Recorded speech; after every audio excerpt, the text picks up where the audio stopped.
chiropractor Dr. Richard Perry is suing nursing assistant Felissa Carlton for the cost to fix his Jeep Cherokee and for pain and suffering due to a car accident. Felissa says the accident was Richard's fault. This is case number 330. Fisk versus Billy. Step forward, please. 18-year-old cashier Francis Fisk is suing his former friend, construction worker Diane Billy, for injuries his pit bull received while in Diane's care. Diane is countersuing for unpaid dog-sitting fees. According to what I read, you have a dog. What kind of a dog is it? She's a pit bull mix. And for some reason, you were moving, whatever, you couldn't take the dog with you, so you asked the defendant if she would be willing to take care of your dog for a while. Yes, there was an agreement set up between her and my girlfriend's father, and she's a friend of his. And, yes. He asked her if she'd keep the dog. She said, yeah, it's not a problem. She lives out in the country as long as we supplied her food. The agreement was not with you, it was with your girlfriend's father. That's right. Okay. And how long was she supposed to mind the dog for? We didn't really have a set time. It was just until we found a new place to live. So anywhere from a day to 10 years? Basically, just until we found a spot to live. According to your complaint, when you got the dog back, someone had severely beaten the dog. Yes, that's right. And had severe head trauma. You want Miss Billy to take care of the vet bills. Yes. That's what the case is about. And Miss Billy says she doesn't know what happened to the dog. She certainly didn't beat the dog. And you owe her for food and for boarding the dog. So that's your counterclaim. Yes. When did she take possession of your dog? It was towards the end of August. How old is this dog? 13 months. How long had you had her?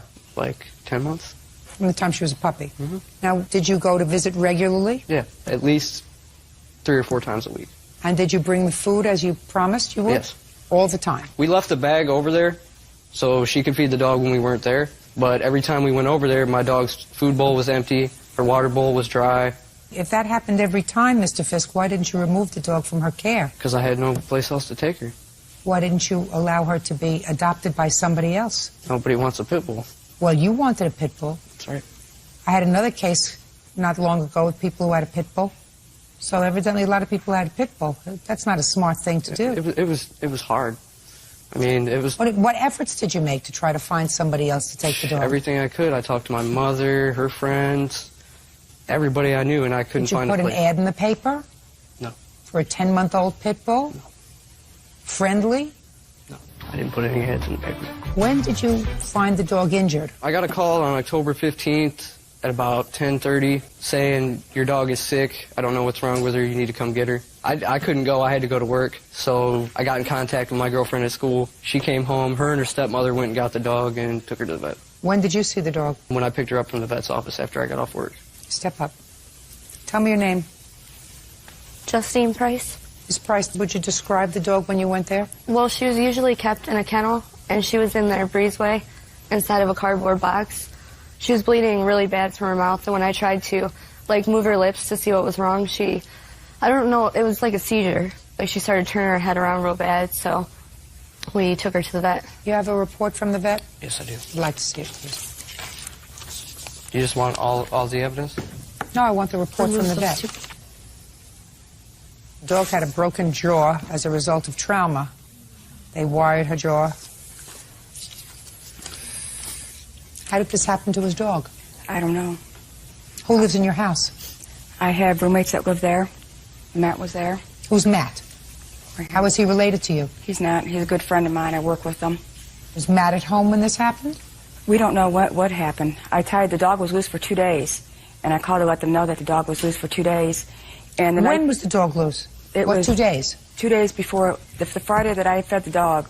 They came back that Thursday. She got loose on Wednesday, and she was gone for 2 days. And then she came back? And she came back. I tied her up. It was dark out. I tied her up.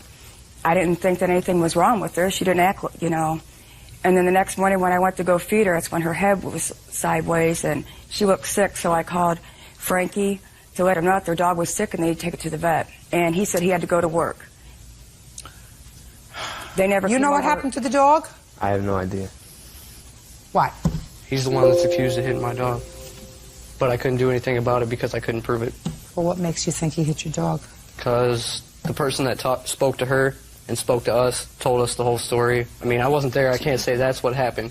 But I heard the same story from 2 people, that both associate with Diane. They both go over there and party and get drunk and whatnot. They both associate with her, and they both told me that he's the one that hit my dog. Oh, somebody hit your dog. What do you do for a living? Work construction, concrete. How old are you? 18. Did you have a party over there on October 14th? Yeah. It wasn't. Yeah is not an answer. Yes is an answer. Yes, ma'am. How many people were at the party? Just a couple people. It was. A couple is 2. All right, like 5 or 6. Now, I want you to list the 5 or 6 people that were at the house. I want you to make sure you list them all right. Sean, Becca, Dusty, me, Diane, and Marky. And what was the drink of choice that evening? Bud Light. Anything other than Bud Light? No, ma'am. Where was Miss Bealey? Oh, she was there. I'm sorry. Were you playing any games that evening, sir? No, ma'am. Where was the dog? Outside. Tied up? Yeah, it should have been. Was the dog making noise? It barked. How many times did the dog bark? I don't know. Did you go out to see? Dogs bark. They were both barking. So between the time you had this party on the 14th and the 15th, something happened to the dog. What do you think that was? I have no idea. I don't either. All right, let's take care of this. You are responsible for the vet bills, madam. When you assume a responsibility, even if you assume a gratuitous responsibility, you have an obligation to see to it that no harm happens to this dog. We understand each other? And if you've got 5 or 6 teenagers, either chronologically or mentally, drinking beer in your house, and something happens to this dog, that's your fault. Now, these are prospective vet bills. It may work, the jaw wiring may work, and may not work. When I spoke to my vet, she's had some problems breathing, and when I spoke to him, he said there's more than like a 90% chance she's going to have the major surgery. Probably. Well, in any event, this dog has suffered substantially. Your claim is for $1,000, which, as far as I'm concerned, is most reasonable considering the vet bills that you had and the prospective vet bills. And I'm giving you these vet bills because I believe that they're responsible for what happened to your dog. Either they or some of the other drunken people that were at her house on the 14th of October. But I have pets. I love them. And if I left them someplace and went over to see them and there was no food and no water, that may happen once. But you said you never saw food and water in the bowl. It was hard. Then you don't tell me it was hard. It's your fault. Better off to take the dog to the Humane Society and let them look for another home for the dog rather than to let the dog stay there and be without food and water so that it runs away and to have its head used as a golf ball. You're not supposed to be an idiot even though you're 18. We understand each other? Yes, ma'am. Good. Judgment for the plaintiff in the amount of $1,000. That's all. Parties are excused. You may step out. He was messing around, throwing a golf ball up in the air, hitting it with a bat. I had no idea what happened to the dog. I mean, Dog jumped to get the ball. He hit the dog instead. everybody says I did it. Whatever. And then they tried to lie to me. I don't know what happened to the dog, but when I found out that the dog looked sick and that I did call him. I'm not sure. I didn't get a call till the next morning. It was fine the night before. The next morning when I got up to feed her, she didn't look right. I think they should have called us and let us know what actually happened and not made up stupid stories about it. Her head was just twisted and she just wasn't the same dog. One, that the dog was loose for 2 days and they had no idea where she was. A little bit of blood coming out of her mouth. Another one that just she went out there in the morning and the dog was like, I heard several stories. Should have come over and checked on the dog every day. I should have got my dog out of there, but I didn't have any other options. Yeah, I do feel bad, but, I mean, what can I do? I think she made the right decision, and I greatly appreciate it. It's all done. 22-year-old warehouse worker Kevin Naughton is suing his ex-girlfriend, 24-year-old assembly line printer Glory Jackson, for stabbing him in the arm. Glory says Kevin was attacking her. Order. All rise.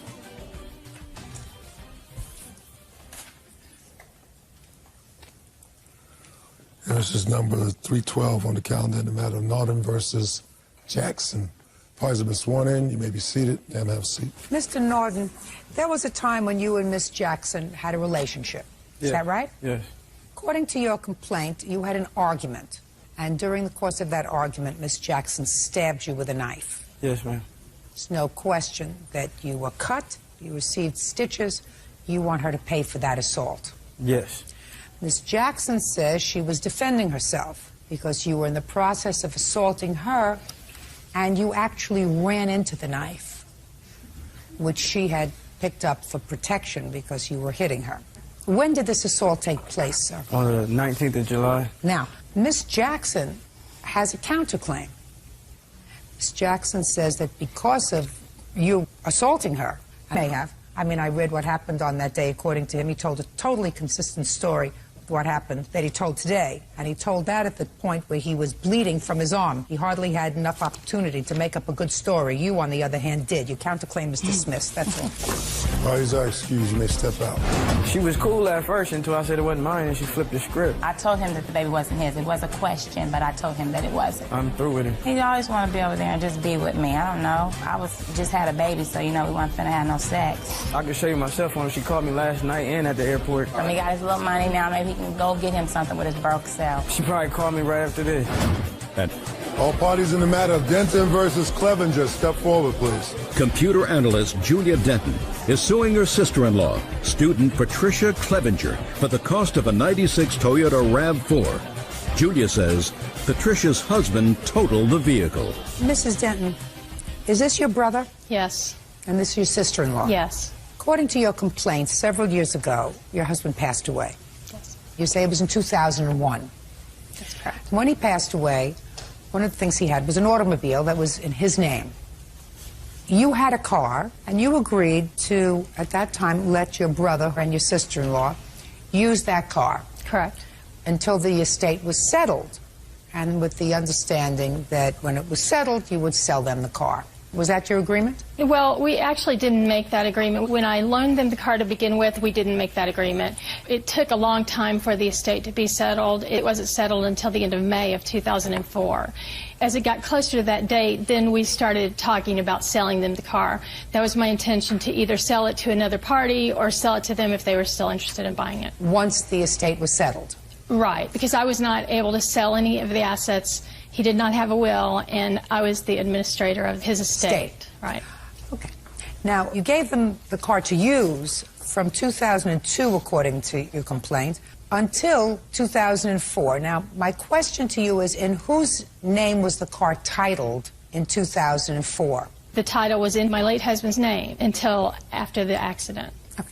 Now, according to you, you insured the car up until May or June of 2004. Correct. And then sometime in May or June, you found out that you had started to insure the car. I did insure the car. After, when? In May, after her mother told me that she was no longer carrying insurance on the car. Okay, so you started to carry insurance Yes. on the car, even though you had no insurable interest in the car. At that point, we felt like the car had been given to us. We had already tried to return the car several times. She said she had no use for the car. Excuse me, Your Honor, that's Just a a lie. minute, I'll get there. And at some point, about a month or so later, your husband had an accident with the car and it was totaled. Yes. And you got a check for how much? $4,687. Which you feel rightfully belongs to you. Correct. And you feel none of that belongs to her because it was your insurance policy. Correct. What do you think? She gave us the car. Stand up. She gave us the car 3 years ago. We offered to give it back to her several times. She didn't want the car back. She had 2 cars and 1 driver. Yes. She had a Corvette. Well, what did you say? I'm just curious. What did you say when you offered to give her the car back? I said, here's the RAV back. You can have it back. She said, no, keep it. Drive it. That's exactly her words. Okay. Keep it. Now, why did you bring it over there? Well, actually, I brought it over there to make sure that I wasn't encroaching upon her, to make sure that it was a gift, and if she wanted it back, she could have it back. So you brought it back to her to see if you were encroaching? Yes, ma'am. Okay, Ms. Denton. When did you have the first conversation with regard to the estate settling and some papers that would necessarily have to be exchanged? I found out that they had started to insure the car on June 17th. Up until that time, I carried full coverage insurance on the car. Do you have any proof of that? Yes, I do. I'd like to see it, please. Put your hand down. Now, this car was a 1996 Toyota? Yes. It was insured until the 17th of June, 2004. Not May. It's insured until 17 June, 2004. Okay. Full coverage. So you are mistaken that the car was not insured after May. So whoever gave you the information was mistaken. That would be their mother. Well, I don't know who it was, but certainly you didn't verify that with her, right? No, I did not. Right. What had happened was, Your Honor, because I had been paying the insurance the whole time, I would give the little cards to my mother, because she lives in the same town they do, to go and give to them, and I had given her the wrong card. And she looked at the date and told them that there must not be insurance on the car because it's expired. They got insurance without my knowledge. I don't see how they could get insurance. They had no insurable interest in the car. It was a gift. You had no insurable interest in the car. That's a matter of law. The car is not in your name. It would be like you deciding that you like the look of Bird's car and saying, I'm going to take out insurance on his car just in case he has an accident. And if he has an accident, I can collect on his car. You have to have an insurable interest in the car. The car was not in your name. And it's not something that is worth family feuding over. Sir, you have to use common sense. If she gave you the car, then the common sense would be, I cannot transfer the title to you in this car until the estate is settled, and that may take several years. But I'm giving you the car. But while I may give you the car, I'm not going to give you the car and pay for your insurance too, because that would be stupid. Put your hand down, troublemaker. Do you understand, sir? I'm ignoring your wife because she is not related to this lady, and you are. Yes, ma'am. So she doesn't care if she makes trouble, this one, but you should care if she makes trouble. If your sister was giving you the car as a gift, I would say to my brother, David, I want you to have this car. We can't do the paperwork on it right now. All you have to do is you take care of the maintenance, you take care of the insurance, you take care of all the expenses on the car, and at the appropriate time, I'll just transfer the title over to you. I would not say to him, I'm going to pay for all the expenses, including the insurance on the car. She didn't pay for all the expenses. The insurance! No, she's supposed to pay the expenses? I mean, something wrong with you? You look like a perfectly healthy man. Do you work? Are you employed? Yes. Yes, I am. Then why should she pay for the expense? You're driving. Listen to me. Listen what you did with your wife. You had the full use of a car for 2.5 years. You had it fixed when it needed to be fixed. You put gas and oil in the car. You did whatever you had to do. Somebody else paid for the insurance. Then, at the 11th hour, because your wife got some misinformation, you insured the car. You had not paid for the car. And you came into a windfall of almost $5,000 for something that wasn't yours. Listen to me, sir. Under your theory, if you had had the car in April, which you did, of 2004, and if you had had an accident and she was paying for the insurance at the time, who would have gotten the insurance money?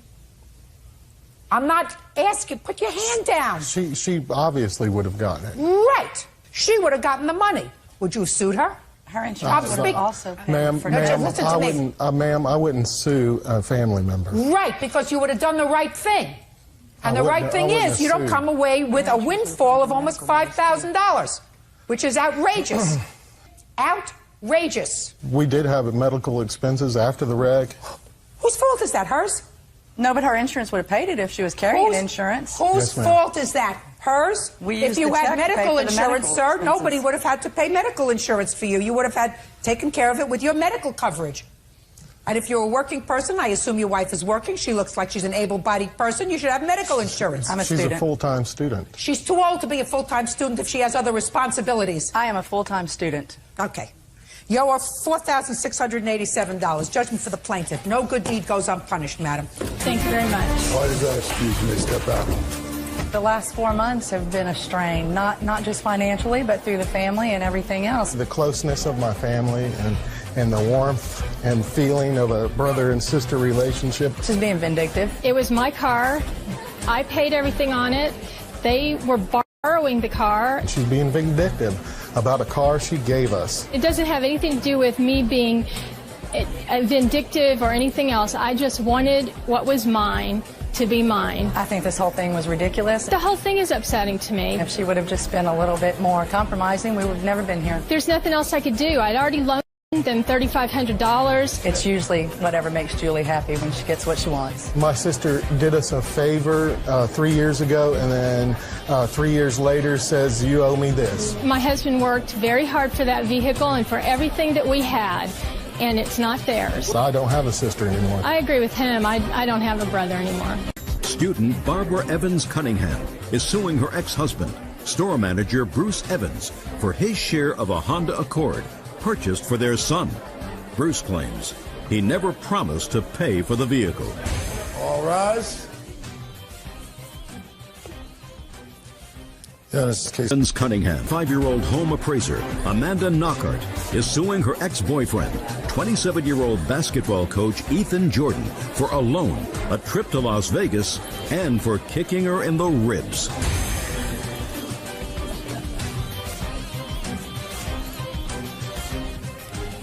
Yeah, this is case number 243 on the calendar in the matter of Knockhart versus Jordan. Prior has been sworn in, Judge. You may be seated. Ma'am, have a seat, please. Ms. Knockhart, Mr. Jordan is your former roommate, and it is your claim in this lawsuit that he owes you for a whole bunch of stuff. Correct. Mr. Jordan says he owes you for absolutely nothing, and you got to get on with your life. Get over it and get on with your life. When was he your roommate? He moved in August of 2003 through June of 2004. And how long had you known him before he became your roommate? Probably about a month. Was your relationship with him solely that of landlord and tenant? No. So you had a social relationship with him as well? No. What? A love relationship? I said social. Social? Yes. Sure. Well, is that a question? No. That's a statement. Okay. So you had a social relationship with him as well. Is that right, Mr. Jordan? Not entirely, Your Honor. I sometimes slept on the couch, but for the most part, we did share a bedroom. Okay, so you had a social relationship, but you paid rent? No, ma'am. You did not pay rent? I moved in with the understanding that I would not pay rent or find any costs in her bills. Oh, that's interesting. So you weren't a tenant because the word tenant implies that you pay rent? Yes, ma'am. So correct. You just lived together. I mean, I was confused about the statements. You lived together, and he did not pay rent. He did not pay rent, but the agreement was that he was supposed to maintain the automobile and the maintenance of that. And whose automobile? Mine. Supposed to maintain a car. Right. Is that your agreement? That agreement wasn't up until, like, say, January. So from August of 2003 until January of 2004, Mr. Jordan, what you're telling me is you were just sponging. No, Your Honor. It was all her idea. Oh, no, I didn't know her idea. I didn't ask whose idea it was. I said, just listen to my question, Mr. Jordan. According to you, from August 2003 till January 2004, you paid no rent, you paid no bills, you paid no car insurance, you didn't have any responsibility with regard to the car. So far, is that correct? Yes, ma'am. That makes you a sponge. Okay. Right? I would that means disagree. that as far as I'm concerned, there must be something really hidden about you that I don't see. What? Whatever. Okay. Now, he's a sponge. Yes. That makes you pretty dumb. Right? No. Sure it does. You know somebody a month, you invite them to come into your home, they pay you nothing. Must do something. Do you have a big home? No, he was supposed to get a check that was mailed to his ex-girlfriend's house. That's why I never saw the money. Look, you say, I met him, he moved in. Correct. And you agreed that he could use my car to get to and from work if he paid the insurance and the maintenance. That's what you say. That's right. So evidently he worked, right? Yes, ma'am. Usually when you have a job, you make what? Yeah, but he got fired. Money. And when you have a job and you make money, you take care of your expenses, like rent and food and electric and gas, unless, you know, you're a sponge. So according to you, he did not pay for the insurance on the car. No. So why don't you throw him out? Well, he was supposed to be getting a big check, like I said, for $2,000, and the check was mailed somewhere else instead of our residence, and he apparently spent the money. And when did he get the check? February. Well, what happened in February when you knew he got the check and he spent the money on something else? Did you throw him out? No, he had another job at that time finally and was supposed to get the paychecks. Then he got arrested and his lawyer that he owed money to was suing him. I couldn't get any of it at that point. At that point, what you're supposed to say is, I am a reasonably intelligent person. Right. I'm living with somebody that's taking advantage of me. Get out. Right. Unless you're in love and everything is going to work out okay and you're really not interested in the money, you're really interested in the relationship, and the only reason you come to a point where you're interested in the money is because you're not together anymore. No, he did start staying at a friend of his house more often. When? That was in May, because... I'm talking about February, March, April. Okay. Nothing. Goodbye. All right. What's next? What else does he owe you money for? A vacation that we took together and for medical bills. All right. So let's go to the vacation. When was the vacation? February. Where did you go? Las Vegas. For how long? February 22nd to the 29th. You wait to drink later. And was he working at the time? He was going to Las Vegas to work. Was he working at the time? Nowhere else, no. And what was your arrangement? He was working the convention there, the magic show, and when he returned... What do you do for a living? Your Honor, I have always, since she's known me, maintained an occupation as a basketball coach at the YMCA. I still work there today. What were you doing in Las Vegas? Oh, I modeled for a clothing company. So you were modeling? Yes, ma'am. Did you get paid? Yes, ma'am. Good. How much did you get paid? Do you remember? Not entirely. Not exactly. I think it was like $1,500, some give or take. And who paid for all the expenses to Vegas? To Vegas? She did. Well, why didn't you compensate her for that? When I got the news that I was going to Vegas, I had all my...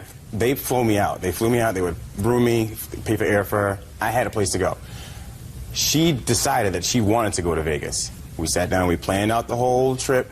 Okay. When we got to Vegas, her and I would disagree, as usual, and she went one way and I went another. I stayed with a friend. That's it. How many days were you there? In the hotel room, I think I stayed 1 day. Okay, how many days? 1. Okay, so you put him out after 1 day? No, he only stayed 1 night away from me. He tried leaving me in the middle of Las Vegas by myself. Yeah. So I tried catching a flight home, which would have costed me a lot more money than... How did you get to Vegas? Did you fly? Yeah. You flew? Well, his ticket was paid for. No, it wasn't. I have the credit card receipts right here. Oh, well, she says it wasn't paid for. Did Your you Honor, were you reimbursed by the company for your airfare there? Normally they would have, but I opted to go with her since she wanted to go with me. Yeah, right. Ooh, he slipped. All right, how much was his plane ticket? $345 for his plane ticket. Okay. And how much was the hotel room? $214.76. For both of you? No, I divided all the costs by 2. So it's clear to me that you were compensated, Mr. Jordan, for that.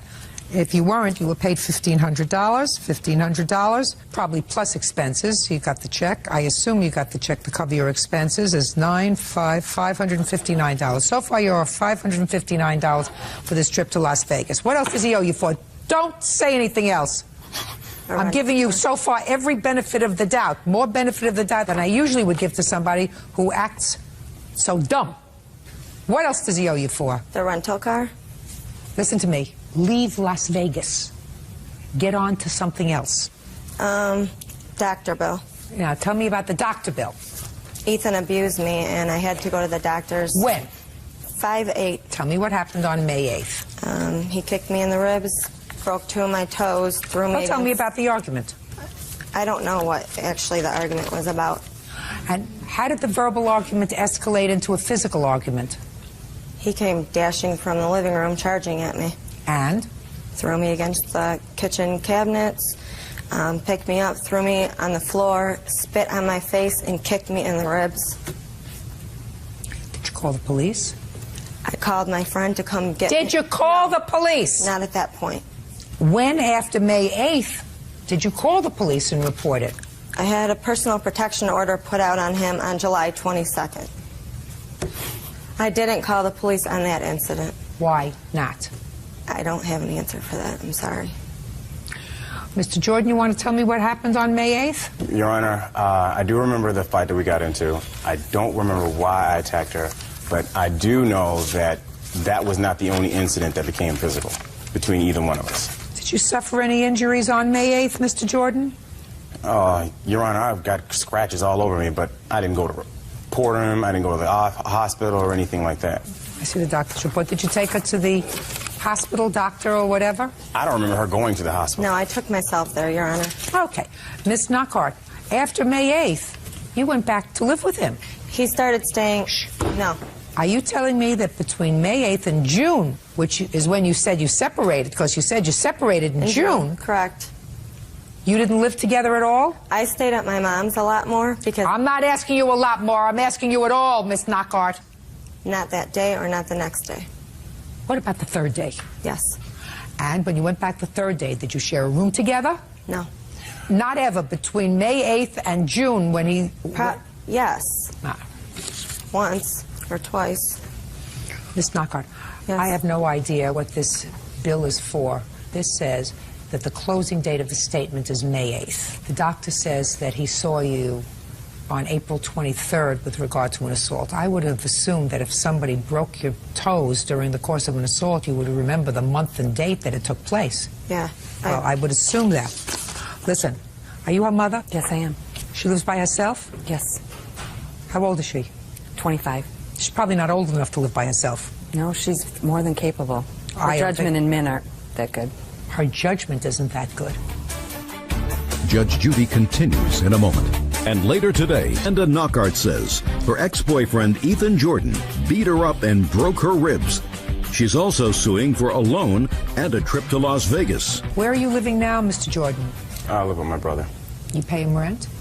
No. Problem is not an answer. No, ma'am, I don't. Why not? Because he's my brother. He helped me out of this relationship. Does your brother work? He's a doctor. And you just told me a moment ago that you've been working continuously. Yes, ma'am. I have 2 jobs myself.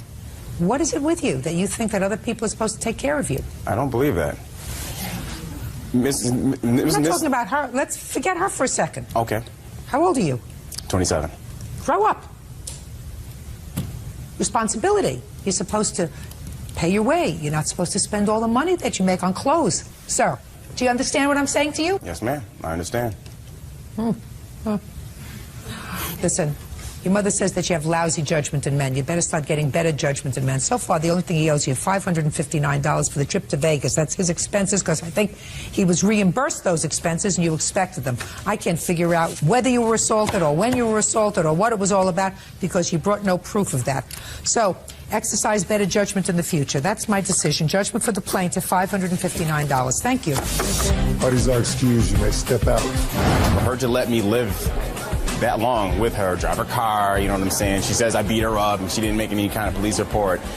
It speaks for itself. I think he just used me and he wanted somewhere to stay for free, and now he's found somewhere else to freeload. The violent, tumultuous relationship. I didn't talk about how fish hook I was beat with, or you know what I'm saying, spoons and whatever that was thrown at me. So I'm just happy that's all done over. Of course he's got to make me look bad, because look at how he appeared in the courtroom. So I wish her the best. I have no hard feelings for her, man. I hope she gets, you know, whatever's coming to her. Hi, xin chào các bạn. Chào mừng các bạn đã đến với kênh của mình. Manager Fred Grande is suing the mother of his child, 25-year-old waitress Mariam Wahab, for the return of an engagement ring. Mariam claims the ring was a birthday gift. Quiet in the courtroom, please. Yeah, this is case number 60 on the calendar, the matter of Grande versus Wahab. Parties have been sworn in. You may be seated. Gentlemen, have seats. Mr. Grande, you want the engagement ring back, and the defendant says it was not an engagement ring but a birthday Christmas present, right? That's correct. Can I see the receipt for the ring?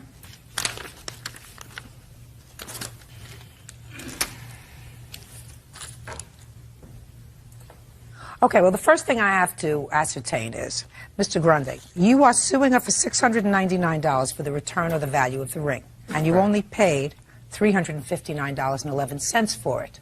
What's the other money for? Okay, originally the $699 is the retail value of the ring. I did have it appraised, and the total that I did pay on it is $385, and that's the total amount that I did pay into it. So that's what I would be seeking, is $385. But didn't you think I'd figure that out? Yeah. I mean, when you filed your lawsuit, didn't you think that I'd figure out that you were seeking twice as much as you paid for the ring? Well, you are the only human being in history who buys a ring from a jewelry store and it doubles in value in a relatively short period of time. All right, so you're not seeking $700 for the ring, you're seeking $359.11. That's correct. Okay. There's nothing wrong with shooting big, though. Oh, I shoot big too, sir. Okay, so now we know what your lawsuit is about, Mr. Grande. You and the defendant have a child together, is that right? We do. And how old is that child? She's 16 months. And you share custody of her? We do.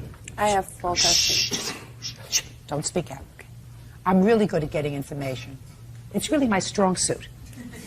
I'm really good at getting quality, accurate information. But I like to get it from the person who I choose to get it from. Okay? Do you have joint custody, sir? She has sole custody. I have joint legal custody, though. Okay, so she has sole physical custody. She takes care of all the problems, and you can say, I have joint legal custody. Somewhat. See, I told you I shoot big. So you had a long-term relationship with her? Yeah, over 2 years. Oh, lifetime.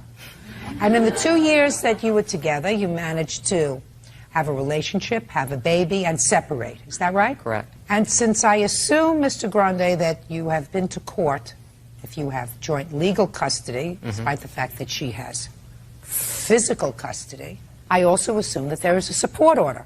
There is. And how much is the support order? It's for $337 a month, but right now I'm currently paying $500.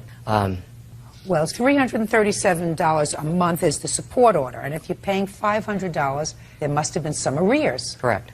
Which means that you weren't paying for a while. Not necessarily, no. Well, that's what arrears are, sir. Arrears are fixed by the court. Correct. If, for a period of time, you are not paying support. Don't you think that they put me here for a reason? Well, I understand. You think that I was a go-go dancer before I got this job? I was not. I was a judge in the family court. Arrears are when you don't pay support. They fix on and they tack on an additional amount for that period of time that you didn't pay support. It's not from lack of payment, though. We originally went to court in June, and she felt that the $250 wasn't sufficient, so then we didn't get to court and finalize until September. So Just a minute. She felt what $250 wasn't sufficient? Originally, the support order was set at $250, and she didn't feel that. Okay. So originally, a court set child support at $250, or you were paying it voluntarily?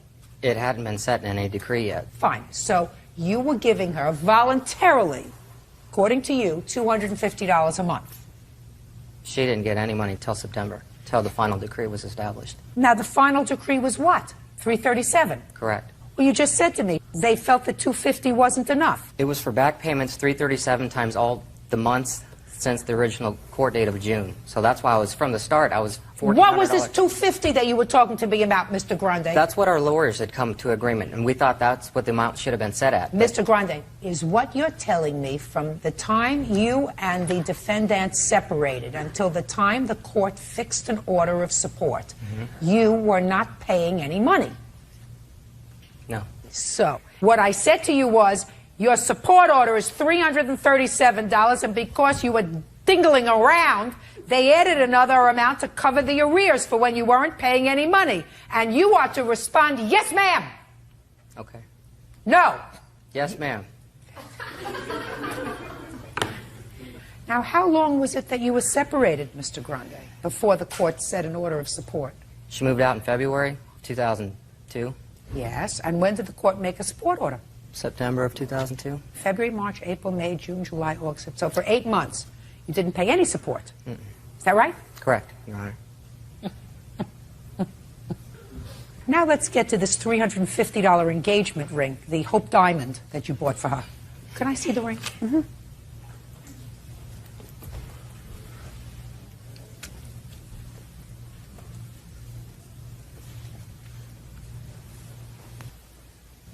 That looks like a pretty ring. Doesn't look like any sort of an engagement ring I ever saw. Engagement ring usually has one nice stone right there in the middle that just sits there and smiles at you. Give this back to her until I decide what to do with it, would you? When's your birthday? December 18th. And is it on December 18th every year? Yes.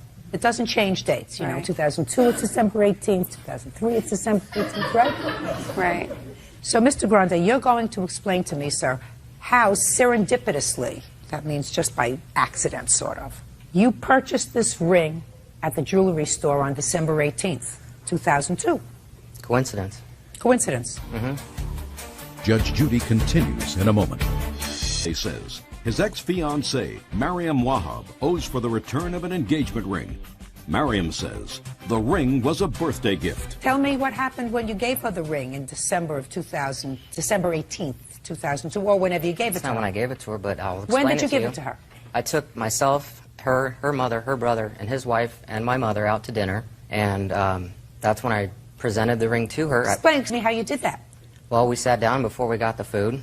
I opened the case, showed it to her, and I said, "Will you marry me?" I didn't say happy birthday. I didn't say Merry Christmas. I said, "Will you marry me?" And what did she say? Well, of course, she said yes.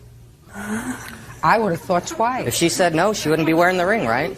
Okay. Okay, good. So that's how it happened. Correct. And that was on what date, sir? I would say it was about December 20th. And you remember that distinctly? I know it was after her birthday. Do you remember distinctly exactly how it happened? Because yes, I do. We're not talking so long ago, right? No. So you remember that day and that dinner clearly? I do. And you would remember something that happened the day before also clearly. Is that right? I would. Your daughter wasn't born yet, is that right? She wasn't. But the defendant was pregnant at the time. She was due very soon. So she was very pregnant at Sure. the time. So it was an exciting time. You would remember that time. What did you get for the defendant for her birthday, December of 2002, 2 days before you gave her the ring? I believe it was some clothes. No, you're not, you believe. I'm going to give you a minute to just sit back and think about it. Her birthday, your girlfriend, who's very pregnant, going to have your baby, who you love desperately, who you had bought a ring for 2 days before you gave it to her, is celebrating a birthday on December 18th. And birthdays are really important when you have a new relationship, so you wouldn't think of not getting her something for her birthday. Correct. So now I want you to think really hard and tell me what you bought her for her birthday. Think hard. Why don't you put on your thinking cap? I believe it was a sweater and an outfit. Was it a maternity sweater or a regular sweater? It was a regular sweater. Was it a maternity outfit or a regular outfit? It was a regular. Was it a daytime outfit or an evening outfit? Daytime. Well, I know what you're getting at. I do. You do? I do. Then if you do, then why don't you just, instead of lying... Well, because if... No, listen to me. Instead of lying and making things up as you're going, why don't you just say, quite frankly, Judge, I don't remember. I'm sure I bought her a birthday present on her birthday, but quite frankly, I don't remember, instead of standing there like a jerk and making things up. I don't think that's the case. What do you mean you don't think that's the case? You don't think that I know that you just stood there and made up the fact that you got her a sweater and an outfit for her birthday? I was planning on giving her the ring around her birthday and before Christmas. It's not like I was making the best money, at that time, so... Mr. Grande, don't you understand what I just said to you? I said that you lied when you just told me that you got her a sweater and an outfit for her birthday, when in fact... You just told me now that you got her nothing else because you were planning on giving her a ring around her birthday. And I said to you, don't stand there and make things up as you're going along because it makes you look ridiculous. Now, do you want to explain to me how you got this ring? Yes, it was on my birthday, December 18th. We went to dinner that night on my birthday. It was my mom, my brother, his girlfriend. And he didn't give it to me where anybody else could see it. He handed me the box under the table and didn't say anything. He never asked me to marry him, nothing like that. And I took it and then I brought it above the table and I showed everybody else, and that was it. Okay. And he gave me the receipt to go get it sized. That's how you have the receipt? Right. Okay. When did you separate? February 18th. It was 2003. It was after I had the baby. She was 2 months old. And when for the first time did he ask you for the ring back? He sent me an email probably around December. I'm not sure of the month, but it was a while ago. December of Can I see? Is that the email? May I have it, please? And he asked me for it back. Oh. It's kind of colorful language, so I can take it. Now, when did you separate, Mr. Grande? She moved out in February. February of what year? 2003. And this was sent on February 2004, a year later. Mm-hmm. And this was after you had been in court, is that right? Because I see you've got lawyers here. Mm-hmm. So after you were taken to court and you were given a support order in the amount of $500 a month, which includes arrears, we got this. Is that right? Correct. Too bad. They didn't address I have to make a determination. I'm speaking. I have to make a determination whether the ring that you gave her a year and a half ago was a birthday present or an engagement present. So let's try to look at certain objective data. A, we had a relationship that had come to a point when there was going to be a permanent commitment because you had a child together. B, I find that it was not serendipitous that this ring was purchased on the day of her birthday, and I believe her and not you that it was the 18th of December when the family went out to dinner to celebrate her birthday, and not you taking the family out to dinner to present her with an engagement ring. When it was presented to her, it was just given to her exactly as she said as it was given to her, which is under the table. Under the table. Here it is. She took it out and showed it to everybody. We hadn't. I find that, No. furthermore, if it walks like a duck and talks like a duck and quacks like a duck, it's a duck. It doesn't look like an engagement ring. It looks like a ring. Judge, we had an engagement party. This is important, though. I'm speaking. Do I have a chance when you're done? No. You had your chance. She had her chance. Now I'm ruling. Now you have to be quiet. There was an engagement party now in you Virginia. have to be quiet. Do you understand? Now you have to be quiet. Most importantly, sir, how you have the audacity to sue her for a $300 ring when for 6 months you paid not 1 penny in child support, not a penny, is something, quite frankly, Mr. Grande, that I don't understand. And your demand for the engagement ring back, engagement ring is in quotes, made a year after you separated at a time when she was taking you to court for support is outrageous. And before I would come to court, when I had committed an outrageous act to seek the return of a $300 ring, I would take a good stiff drink and think twice about where my morals are. Your case is dismissed, Mr. Grande. Thank you very much. Parties are excused. You may step out. He thought I started dating other people, and that's when he got mad and asked for his ring back, and I said no. We had an engagement party in Virginia, which didn't get brought up. Was that a fake engagement party? I doubt it. Right. We just tried to make it look good, like I was getting married before I was pregnant, before I told him I was pregnant. I take care of my child. I pay support. I've never missed a payment. As far as the child support, for example, he tries to get over on everybody as much as he can, and like this. But in the end, he always ends up looking stupid. 19-year-old Melinda Krieger says former live-in boyfriend Ashley Brittingham owes for several unpaid loans. Melinda says when she received a large check from Social Security, Ashley turned into a... Dean Miller is suing vehicle owner Robert Pena for damage after his 17-year-old son hit Dean's car. Court come to order. All rise. Have a seat, please. Hello, Judge. Case 2076, Miller versus Pena. Thank you. You're welcome. Mr. Pena, is that your son? Yes, it is. The one who was driving the car? Yes. Okay, good. You stand up next to your father. Mr. Miller, is your claim that the defendant's son hit your car that was parked in a parking lot? Yes, Your Honor. And it was parked in the parking lot of a high school? Yes, Your Honor. Do you work in that high school? Yes. As what? I'm a teacher.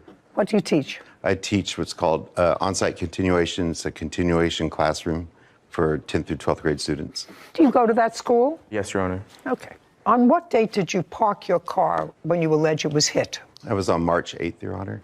You were in school that day? Yes, Your Honor. Now, you should know that in reviewing this case, Mr. Miller, because he was not there when his car was hit. Correct. Correct? And so he alleges that it was you who hit his car and then left the scene. Your father said it was not you who hit his car, and there's no proof that it was you who hit his car. That's what your father said. Before you answer my questions, I'm going to tell you that Mr. Miller has a video that he says was taken by school cameras that were zoned onto the parking lot that demonstrates that you actually did hit his car and leave. Do you understand? Yes, Your Honor.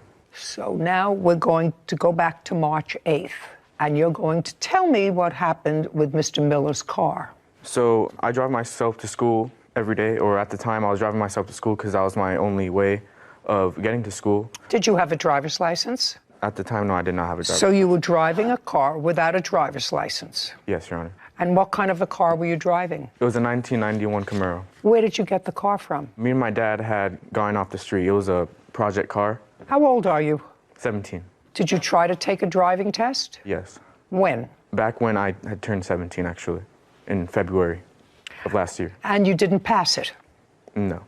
Did you take the written test? No. What did you take in February? The practical test. Just the practical test, the driving test? Yes. And you failed that? Yes. So despite the fact that you failed that, you drove the car, and your father knew that you were driving the car without a license? That's a yes or a no? Yes. Was there insurance on this car, Mr. Pena? No, there wasn't. So no insurance, no license. So far, not good parenting. You understand that, Mr. Pena? Yes. Great. Okay, so you drove yourself to school and? There's a parking lot that all the students, teachers, anyone who goes to school, really, they can park at. Yes, nobody suggests you were trespassing in a place you weren't supposed to be. Yeah, so every morning I would park in... Not everyone, look at me. That day, Mr. Miller's car. Yes, Your Honor. That day, March 8th, I came to school as usual and I parked in my area, and then one of the on-school deputies that the school has, he pulled up right behind me as I parked, and he asked me for my information, he asked me for my name, my school ID. I want to know what happened with Mr. Miller's car. Oh, nothing happened with Mr. Miller's car. So what you're telling me is that you did not hit Mr. Miller's car. Is that what you're telling me? Yes, Your Honor. What car were you driving that day? 1991 Camaro. What color is it? Red. How long have you been going to that school? It's my 4th year going. How many other people drive a 1991 Camaro? Red. Nobody. Nobody. And so I'm going to watch this video. Sarah, do we have the video? I have it. So, wait, you'll see it. Okay. You had a truck? Yes, ma'am. Okay. Okay, so there's no question you hit the truck. Do you want me to show you the video? No, Your Honor. Well, if you don't want to see the video, that's because you told me a lie. Oh, yes, I'd like to see the video. Absolutely. Going to watch very carefully, you pulling into a spot and the truck moved as you were pulling in. Have they shown you the video, Mr. Pena? They showed me a different version of that video. Well, I've just seen the version that I saw. Got it? Yes, Your Honor. Saw the truck move, did you? Yes, it did. When you were pulling in next to it? Yes, I was. When you were pulling in next to it? So that didn't happen because there was an earthquake. That happened because you hit the truck. Yes, Your Honor. Fine. Now we understand each other, Mr. Pena? Yes. Great. That's a yes. Okay. Can I see pictures of your truck, please, and the estimate to repair it? Yes, Your Honor.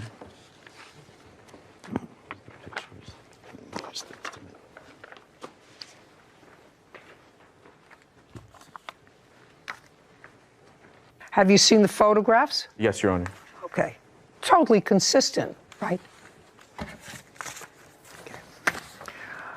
Mr. Miller, you're from California? Yes, Your Honor. Do you regularly teach today? Yes. So you had to take a day off? Yes, I have a substitute today, yes.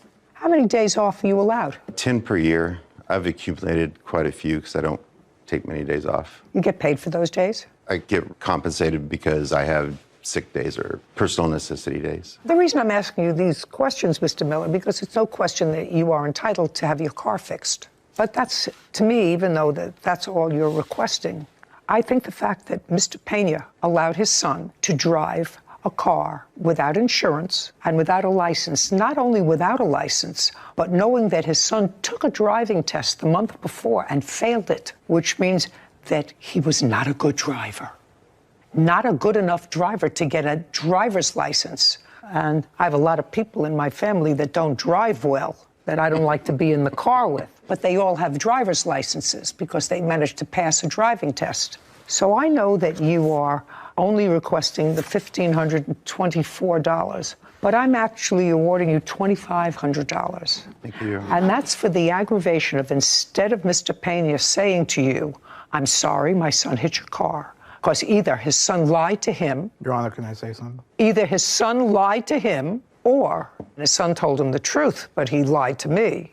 And he's the grown-up. He set an example for his son that said it's okay to break the law. Not only for you, because you take the car to school. Take the car to school, even though you failed. Take the car to school. It has no insurance. If you hit somebody in that car and you seriously injure them, that car has no insurance. Car has no insurance. He has nothing to lose. Car has no insurance, but the person who he hit, person whose property he may have destroyed, they have no recourse. You understand, sir, That's a bad parental example. You want to say something to me or not? Yes, I do. I don't care that you didn't like it. That's not, as a parent, the lesson you should be teaching. And whether or not you like the way the sheriff spoke to him, that is totally irrelevant to me. Later. I paid as much as I could supporting him. I wasn't getting paid. Dean Miller claims vehicle owner Robert Pena owes for damage after his 17-year-old son hit Dean's car. Go ahead. My thing I didn't like was how he got approached. I don't care whether you like it or not. That's what I didn't. I don't care whether you like it or not. Did your son come home from school that day and say, I hit somebody's car? No, he didn't. No, he didn't. Nowhere. And just a second. And when you asked him whether he hit somebody's car, what did he tell you? Just be careful. He said, I think. He Just felt a intimidated second. by I think. the sheriff and him. I don't care that you didn't like it. That's not, as a parent, that's not, as a parent, the lesson you should be teaching. First of all, you allowed your son to violate the law. You allowed it.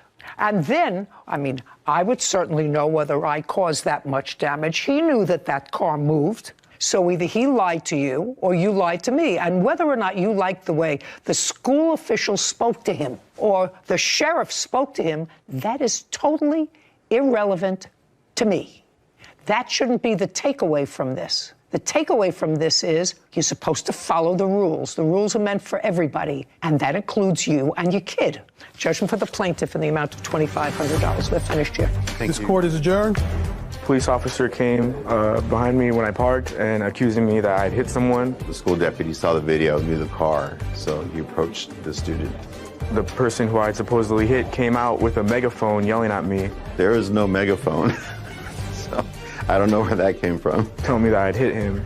So I was kind of like freaking out. I didn't really know what to think. If it happened to me, he could hit someone else. And I didn't know I hit your car. Like, did I hit your car? Like, I didn't even know what to think. I could have sworn I did not. This was fortunate that it was just a parked car in a parking lot. It is time to get his license, yes, that is correct. It is time to get the car fixed and just get some closure on this.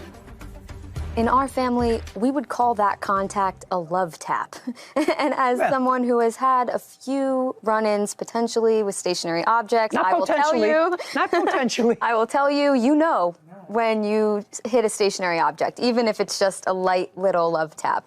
So I just thought it was outrageous that the defendants, father and son, they knew that there was a video and still took the position of, nope. Well, his father's position was, I didn't like the way they spoke to my son, and therefore, I'm not responsible. They shouldn't have spoken to him. I mean, he's 17 years old, but he looks like a man. He's taller than his father, you know. You have to take responsibility. But you have to take responsibility and not drive a car, especially. You failed a driving test. The most basic thing. I mean, you know, we have people... I will say, I did pass on the first try, so... Yes, but we have people in our family who actually did not. Okay, yes. And they didn't drive... Be named. And they didn't drive a car. Yeah. Until they could pass a driving test. And their parents were the first ones to say, no shot until you pass that test. Absolutely. So parents need to be responsible. Lucinda Noble is suing her sister, Tiffany Acuna, for rent and property damage. Court come to order. All rise. Have a seat, please. Case 2109, Noble versus Acuna. Thank you. You're welcome. Miss Noble, this is your sister. Yes, ma'am. Older or younger? Younger. Any other siblings? Many. How many? I have 5 sisters and 4 brothers. And you have kids. How many children do you have? I have 3 daughters. How old are they? 18, 15, and almost 12. And you? I have 3 children, and they are 10, 5, and 2. There came a time when, that was in August of 2021, according to your complaint, that you were having some housing difficulties with your children. No, that's not true. Well, Miss Noble, what led you to believe that your sister was having some housing difficulty? Because you start your complaint by indicating that she was about to become homeless. Her house that she was living in was being put up for sale. So the house that you had been renting. Correct. For how long? About 2 years. I'm not really sure. It was well over being a year. Sold. Well, I didn't know that until I gave her my notice after I'd already previously asked my sister if we should move in. So you approached her about you moving in with her? Yes, correct. And do you own your own home, Miss Noble? I do. Where you were living there alone with your 3 children? Yes. Okay, and how much rent were you paying? $750. Now, when you decided to move in with your sister, what rent was discussed? Well, she had told me about $400 is what she wanted. Okay, so she said the rent was $400 per month, and that was starting August 1st? Right. So this is what part of this case is about. Part of the case is about rent. You lived with your sister from August 1st, 2021 to a date in 2022 when you finally removed all of your property. Kind of. I did not remove all of my property, but I removed what she allowed me to. To remove on what date? I'm going to say it was mid-May, but I'm not sure. May of 2022. Mm-hmm. So we have August, September, October, November, December, January, February, March, April, May. So between 9 and 10 months. For the 9 or 10 months that you were there, how many times did you pay her $400 in rent? She's going to have a list. I have a list too of our. And you have a list. So why don't you take a look at it and give me the exact number of months? The time I paid her $400 was, I think, only one time. And there was other times I paid her different amounts, but our agreement was because I bought all the groceries, we just kept track on this app, which has a list. I paid way over $400 in total. Well. So our agreement had changed. Just a second. Okay. You have an app, 10 months. Mm-hmm. How much did you spend on that app? 12,000 something. It's right in here on the list. Take a look, because you're going to show it to me. I paid total $10,411. Okay, and she? She total was $11,291. And that was to cover groceries, food, gas money. Her phone was under mine. This is something that I'm going to have to simplify. There came a time when there were issues with regard to you not paying her $400 a month rent. And you discussed it with her, correct? And in what month was that? April. It was before April. It was before I had gone on vacation. What month and year? December of 2021. So what I'm reading in December of 2021, you had a dispute about how much you were spending, how much you weren't spending, and that $400 was not being forthcoming just for rent. You see, I can understand that the two of you decided to split bills, everything other than the $400 in rent. You each have 3 children. You're 2 adults. Let's get to December. Was it the beginning or middle of December that you had this discussion about just pay $400 a month and we'll deal with it? Maybe the middle. Okay. So we have January, February, March, April, and you moved out in May. Correct. I was kicked out illegally. Yes. In May. Yep. Left in May. So that's 5 months. It was suggested by your landlord that just give me $400 a month and we'll split groceries. In April, I have the proof of the text. Just a second. So we have January, February, March, and April. 4 months. Did you give her $400 a month for those 4 months? Nope, it was never discussed before then. I have the proof that it was discussed in April. I'd like to see it. Thank you. It was discussed in April again. Okay, just a second. I just want to see the proof. Well, show me if you have proof of an earlier conversation. I don't. I believe that there was an earlier conversation. Let me see the one that occurred in April. It was mainly the receipts. I'm not getting involved with that at all. Right now, you had a place to live with your 3 children for much less than the $750 a month that you were paying at another residence. Right. And I spent way more on groceries. I did all the groceries. Whatever. Your children didn't eat more. Right. And my children didn't live there the full time. I don't care. Okay. I'm sorry. Can I look on my phone? It might be faster. Is that okay if I show you the text? I don't care where you show it to me. Just show it to me. Thank you. I'm sorry. Oh, yeah. So I apologize. Okay. Apologize. Sorry. On April 24th. So if you want, and then you can scroll down because she kind of keeps for a couple days.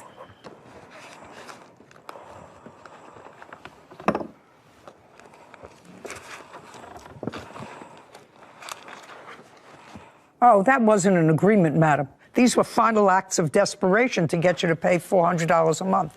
Here. That was the first time I'd heard, about her. Oh, no. That wasn't the first time you heard about it. Right. Because the first line is $400 better be under my door. Right. So that's not the first time you heard about it.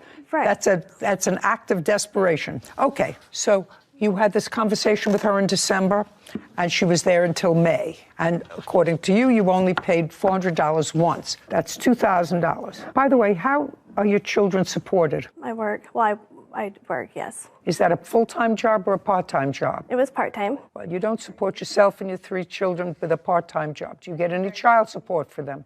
I did get child support for 2 of them, yes. For 2 of them? Mm-hmm. How much child support do you receive? $300. $300 a what? A month. Do you get any other assistance? Yes, I had food stamps. Mm-hmm. Do you still have food stamps? Yes. How much a month? For something, I'm not exactly sure. And when you bought food for the household, you used the food stamps as well as your other money from your part-time job, and got it, $400. So far, you owe your sister $2,000. That's for back rent. Now, you want to go through the damages that you allege that your sister caused? Yes. So I had 2 couches, and those went away. What do you mean both went away? What does that mean? She got rid of them. While she was living there? Mm-hmm. And you knew about it? In what month? It was when I came back from vacation. My things were gone. I'm not following. You were supposed to be gone for 2 weeks, according to her. No, I was gone for 3.5 weeks. You were gone for almost a month. Mm-hmm. She was babysitting for your children. They don't really need babysat. They're older. Well, your 12-year-old can't live by herself without a mother for a month. No. Okay. And your 18-year-old does what? She works at a hotel. So she works during the day or at night? She didn't at the time. She was at 17 at the time. You're not going to leave a 17, a 14, and an 11-year-old alone for a month? Of course not. Okay. So they were home with your sister? Yes. Let's get back to the initial question. I forgot what my question was before I went off on this tangent. Couches.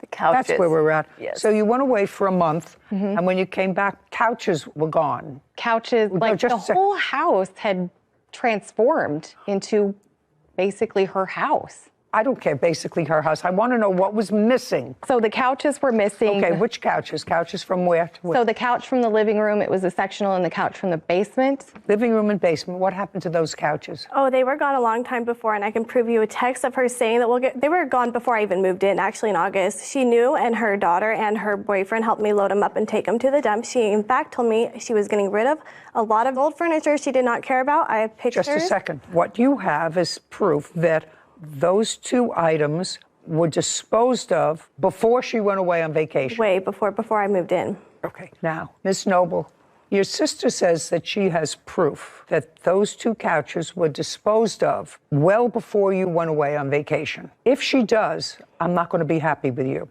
Do you understand? Mm-hmm. Were those 2 couches gone before you went on vacation? I can't recall, but I believe she wanted to make room for her furniture. Just a second.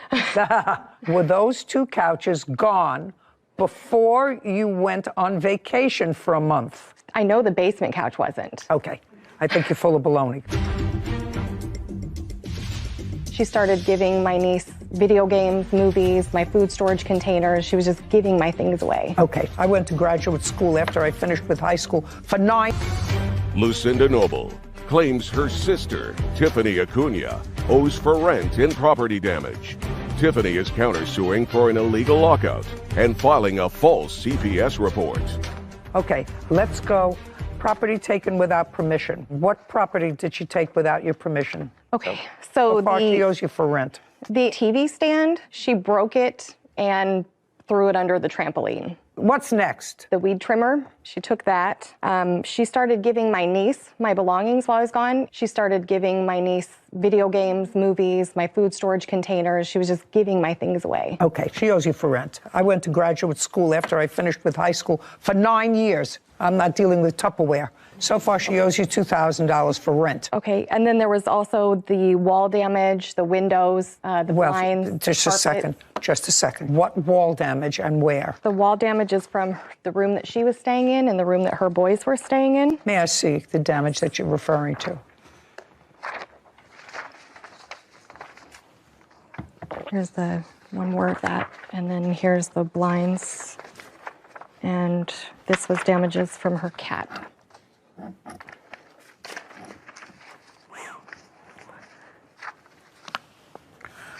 Well, this I can't see at all. Okay, so that I can't see at all. And if you're talking about nail holes, I'm not interested in nail holes where there were pictures, putty them up. I don't know what this is a picture of. Tell me. That's where her cat clawed up the carpet to get into her room. Did you replace the carpet? Not yet. Do you have an estimate for replacing or patching that carpet? They don't make that carpet anymore. Okay, I don't know that. How did these blinds get broken? I'm not sure. Are those the ones that were in my bedroom or the kids' bedroom? I really don't know, to be honest. But I do feel like I remember them being broken, but I just don't remember if they were broken when I already moved in or not. I really don't know, ma'am. I mean, honestly, I knew they were broken. It's like I'm remembering, but the house, like I said, was not in a good condition when I moved in. Okay, I'm not talking about the rest of the house. My daughter is actually, Tiffany told her that she knew they were.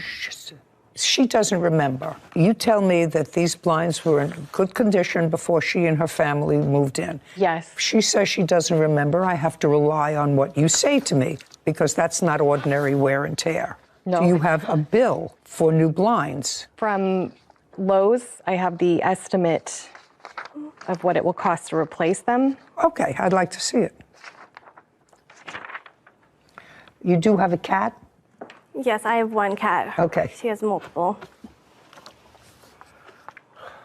So we're talking about $47.98. Times 2. Okay. Anything else? Any other? For 2 blinds. I only see one. No, those are 2 different windows. Oh, times 2. You're right. Anything else? I have to remove the junk that she left at my house. I was not allowed at her house. What else? That's... Okay, if you have to think that hard, then we're finished. We're moving over to the countersuit. Okay. Counterclaim is for an illegal lockout. Okay, let me run through this illegal lockout and dispose of it quickly. The illegal lockout that you're referring to happened when your sister, who shouldn't have, took the door off your bedroom. Correct. She says she took the door off your bedroom because you weren't paying close enough attention to your children. Correct. And I assume she's talking about the 2-year-old. Correct. And when she took the door off your bedroom, you called the police. Right, yep. I called the police. I have the incident report. Yes, you called the police, and the police came, and when the police came on, do we have the date? 26 April. The police arrived, and they told her she couldn't lock the door, and you were let in. Correct. Okay, so not egregious enough for me to have to deal with 2 sisters fighting. But the other part of your claim is that your sister filed a false CPS report. Right. And first, how do you know a CPS report was called in? Well, they called me. Child Protective Services. Right, they did call me. But first, I actually had the phone call from my sister, my witness, who is here right now, because she had pre-warned me because she had gotten the phone call from this sister saying, Lucy is going to call on you. Okay. Do you want to step up? Sure. Tell me your name. My name's Stephanie Aslett. I'm the older sister from these 2. Yeah. When did you have a conversation with Miss Noble about the defendant's children? The same night that the cops were called. Tiffany had called me because Lucy's daughter had crawled through the window and opened the door. So you spoke to Lucinda? Yes. On April 26th? Yes. Did you call her or did she call you? She had called me because she wanted to let me know that the cops had been Do you recall that conversation? Yes, I do. Okay, tell me about the conversation. She called to let me know that she was letting me know that since I was the only one probably capable or in this position to take on a child if CPS was involved, because the 2-year-old would not be able to go to his father. He was in prison at the time. And I was like, why are you calling and telling me this? Tiffany's a good mom. What's going on? And she goes, no, she's not. I've already called CPS and forewarned them that this is happening. She needs to be taken care of. What's happening? Apparently there was lice on her daughter when she was at her father's house, and the 2-year-old, apparently he was running around with a wet diaper. Who was taken to their father's house? The daughter that had the lice was... The daughter is the 5-year-old? Yes. And okay, not the 2-year-old. Yeah. She supposedly had lice while she was at her dad's. Went to her father's, and that was sometime in April. Is that correct? Yes. And got head lice. Well, he had told me. I wasn't for sure, but I'd let my sister know just in case that she may have lice. Let's check the girls. Okay. And your sister was home at the time? Well, no, she was never home. Everything was over text message. Just a second. Was that when she was away? She was not staying at the house. She was not at the residence. She was staying at her boyfriend's house that was there. Lucinda was staying at her boyfriend's house? Yes. Okay. And that's on the 26th? Yes. Is that after the police were called? That was prior to. Supposedly the lice was prior to, and that's why she had called them prior to that night. And she was letting me know that she had called them and that I needed to be prepared to take on a 2-year-old. What did you tell her? I asked her why she would call them, what was going on, and I said, this is ridiculous. You know that this is ridiculous? And she goes, no, it's justified. And I said, I don't understand. Stan. Did she tell you why? Yeah, she tried to tell me that. Well, tell me exactly what she said to you. Why is this She made justified? the comment that so she Tiffany called has you. not been there. Okay, you had to ask My her words why. to her were, "How do you know this when you're never there?" And she said? I just know. And gave you no more specifics? No. Okay, you want to tell me about that conversation? I never said I was calling CPS. I said someone will. I know the person who did. It wasn't me. Okay, well. But I knew it was going to be happening. Okay, Stephanie, let's get clear, okay? When you spoke to Lucinda and she said to you, in effect, are you prepared to take on a 2-year-old? Did she tell you that someone was calling CPS? No, she did not. She said that she would be the one calling and that she has already contacted them because of the situation at her home. Okay. Now, assuming you and your sister lived alone together, whether you spent time with your boyfriend, I know you have older kids, but you were away. When you were away for that month, were you staying with your boyfriend? Yes. Okay. And you left your kids alone, correct? With my sister. With your sister. Now, why would you feel comfortable about leaving your own children with your sister if you felt that she neglected her own children? They didn't need the amount of care that a 2-year-old does. Are you telling me that a 15-year-old doesn't need a lot of care and watching these days? Or a 12-year-old or an 11-year-old doesn't need a lot of watching and supervising? Is that what you're suggesting to me? Not as much as a 2-year-old. Well, one is a physical watching to make sure that it eats and drinks and is bathed periodically. The other two are far more difficult. You got to have eyes all over the place to watch a 15-year-old and an 11-year-old. Got to have your eyes on their computer. You've got to have your eyes on their iPad. You have to have your eyes on their schooling, on their homework, on their everything else. You take a month to go off with your boyfriend. That, to me, is not participating with your children, especially since you suggest that your sister, with whom you left your children, was neglecting her own children. Your Honor, I would just like to say that I was reaching out to her a lot of the time, too, where I would get 1 week there was nothing. She said, I'm sorry, I had no Wi-Fi. Her children were skipping school. They were not listening to me. They would not do their work. Do I need you to reinforce what I just said? Right. I don't need you to reinforce what I just said. You would have had a history with methamphetamines. You refused to meet with caseworkers, according to the report you gave me. I have other reports, too, if I may, please. Lucinda Noble is accusing her sister, Tiffany Acuna, of refusing to pay for rent. Tiffany claims Lucinda wrongfully reported her to Child Protective Services. Now, you have something you want to say? Many things, actually. Well, many things. I don't want many things. What I want, stand up.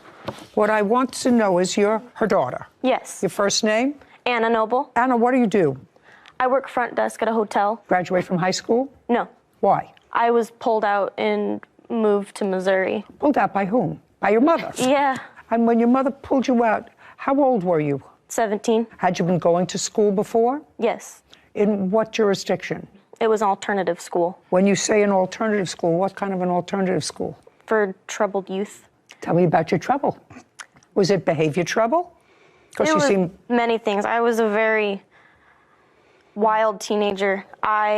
Until when were you a wild teenager? Until I sent her to live with her dad. I didn't ask you any questions. So now you can sit down. Okay. I'm not going into anything else. Lucinda, so far you went away for a month with your boyfriend, leaving your 3 children who you say don't need supervision. How long were you home before you took the door off her bedroom? I got back from vacation in February, early February, and the door was removed in April for a few hours. Okay. Do you have any proof other than this conversation that the plaintiff called CPS? I believe it is proof. Just the thing that was reported is something she would only know. Would that be considered proof? Well, okay. Let me hear what was reported. It was reported that I would not treat my child with lice. That was what the CPS report was, and it was unsubstantiated, and I have that all proved. Okay. When your 5-year-old went to her father, she went to visit with her father, and children do get head lice. It happens periodically. Lots of children who go to school, who interact with other children, come home and they get head lice. I've had a lot of children, a lot of grandchildren, and it happens. and you usually treat it. I assume that her father did not treat it. Oh, he did treat it. He told me. He told me immediately. So he treated it. So how do you know that the head lice was the nature of the complaint? That's what was on the report. May I see it? Your children weren't removed, except for your boy. My one son, and then that lady. And then returned. All three. Oh, yeah. All three kids were taken. That's it. Okay, go ahead. Okay. Okay. There you go, sir.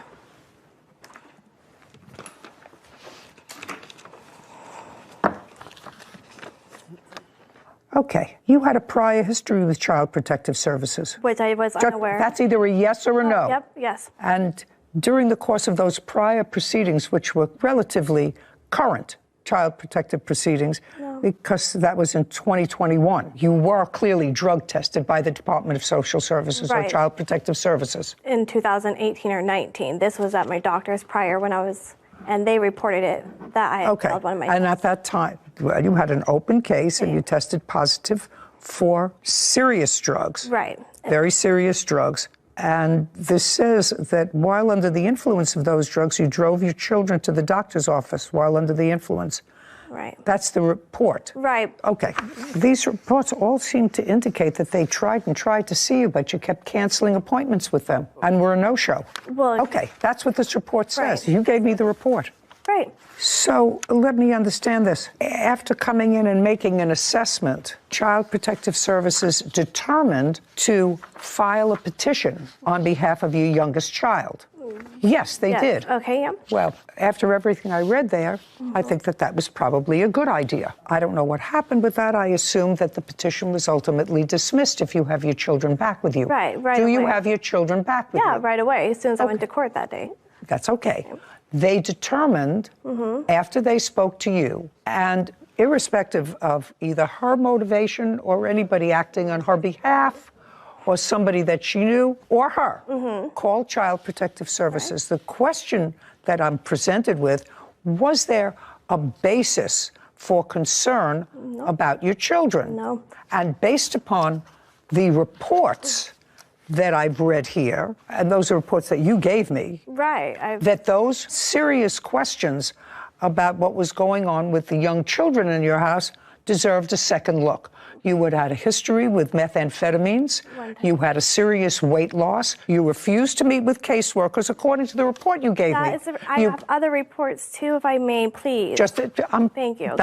I'm not finished. Okay, good. Thank you. Because if you've been in family court, as I was for 25 years, often incidents are called in of suspected child abuse and neglect. A caseworker goes out, takes a look, and says, I'll continue to watch it, but I don't have to file a case. It hasn't reached the level where I think that I should file a case and remove a child. In this case, Child Protective Services came and tried to do an investigation, which, according to the worker, you evaded. You missed appointments, you rescheduled, you didn't show up. One time. And then, not one time, they also had a prior history of you involving drugs, involving driving your children under the influence of drugs. Recent history. Didn't happen 20 years ago. If it happened 2019, this says 21. If it happened 2019 or 2020, that's still recent history. Okay. So whoever called, it was worth, according to this caseworker, they had sufficient information based upon what they saw and what they knew to remove the 2-year-old. So that part of your case is dismissed, which is the only part of your counterclaim that I was really entertaining. You owe your sister $2,096, $2,000 for rent and $48 for, I forget what it was, blinds. Thank you. We're done. My This court is property? adjourned. We're done. I had drug tested every month during the time that this happened, and it was like an oopsie under my doctor's supervision. I just helped her, and she takes advantage and takes advantage. You don't call CPS on your sister when you're the one that took off to Africa for 3 weeks, 4 weeks. And this whole thing wasn't about money. It just, I needed someone to tell her, look, you can't take advantage of people anymore. She's still the outcast that everyone's upset with. I'm not the outcast, though, but I'm definitely not helping her anymore. So we've seen it a lot here, claims for unsubstantiated CPS reports being filed and people seeking damages for that. So I'm just wondering, do you think there was a basis? Is that why, obviously, you didn't rule in her favor on the claim of the false CPS report? So there must have been something in there that You know, when people use Child Protective Services as a retaliation for other behavior, that's always abhorrent. But there are some situations where CPS may be called because someone knows that there is an abuse or neglect and has not done it until the other person irritates them. Well, that's not a false CPS report. Maybe motivated by something else, but that's not a false report. And so, in this case, the defendant had a history with CPS, current history with CPS that was relatively serious. Well, then it was a good thing that CPS went. Because that would be basis itself. It's for basis the claim. itself. Yeah, basis itself. That alone. And just because she was cleared at the end of the day and has her children back now doesn't mean that it was an unsubstantiated claim. Oh, no. They're watching. Yeah. They're watching, and they should be watching. I don't think any of them are bargains. The 18-year-old daughter who was here, who was a troubled child, according to her, and never graduated from high school, although she's working, because her mother moved her around also a lot, was certainly an inadequate caretaker for the other two younger children. She goes off for a month with her boyfriend. It's amazing how some children just grow up by themselves. Sometimes it works out okay. I don't know, somehow I felt sorry for all of those kids, that they're not getting all the loving and nurturing that they should. Hopefully, maybe after today, she turns it around. Maybe. Case 2078, Ali versus Miller. All parties, please step forward. Syed Ali is suing dog owner Abra Miller for car damage from a dog attack. Mr. Ali, you bought yourself a Tesla. Yes, ma'am. A new one? Yes. When did you buy it? I bought it on 6th of June. Of this year? Yes. How much did you pay for it, sir? 68. And there was a loan on the car? There's a loan on the car, yes. So you have full insurance on the car? Yes. What's your deductible? Deductible is $1,000. $1,000. Yes. This is what your case is about. You were going to check on a child's house of yours. Yes, ma'am. It's my son's house.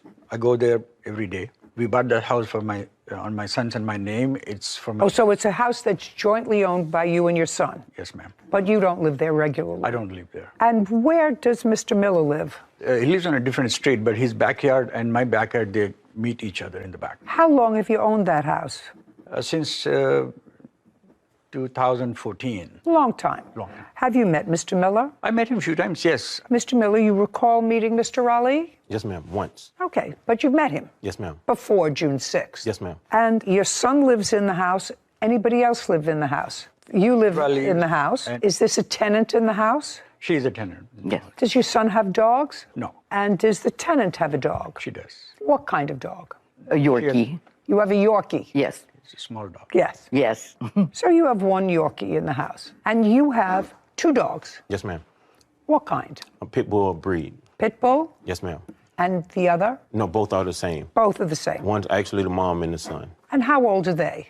The mom's 10, the son's about 8. And you've had them for years? Since they were born. So June 16th, you go to check on the house. Yes. Tell me what you saw when you pulled up to the house. When I went there to the house to check my mail, I saw 2 dogs.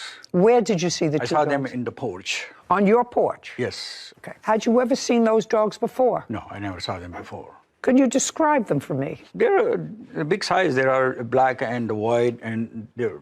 One was black and white or both black and white? No, the one is black and white, and I have some pictures of them. Oh, you took photos? Yes, ma'am. Yes, Judge. You took photos of them on the porch or initially when you saw them? After I saw them, I was walking out, then I took the picture. Okay, may I see the photograph? Take out the photographs of your dogs.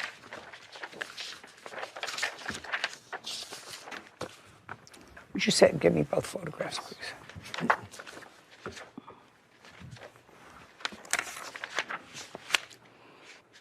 I see. One is black. One is white. And one is fawn color and white. Are these pictures of your dogs? Those are pictures of my dogs. At his house? Yes, ma'am.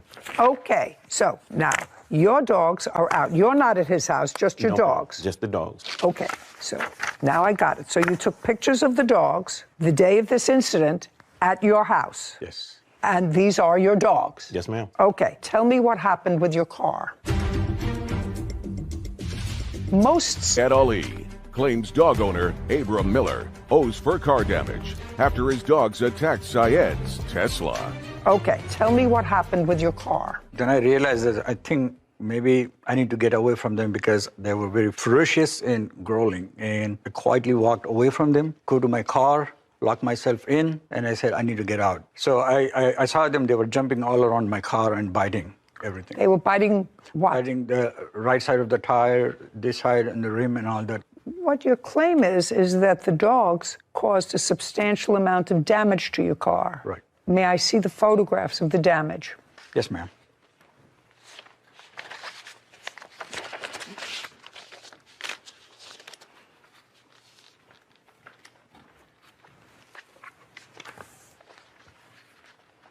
So the car had scratches on it, I see. And what about the wheel rim? Is that, you're also showing me the scratches on the wheel rim? Yes, they were biting all the rims and the tire, and they went into the front and bit on the bumper. May I see that?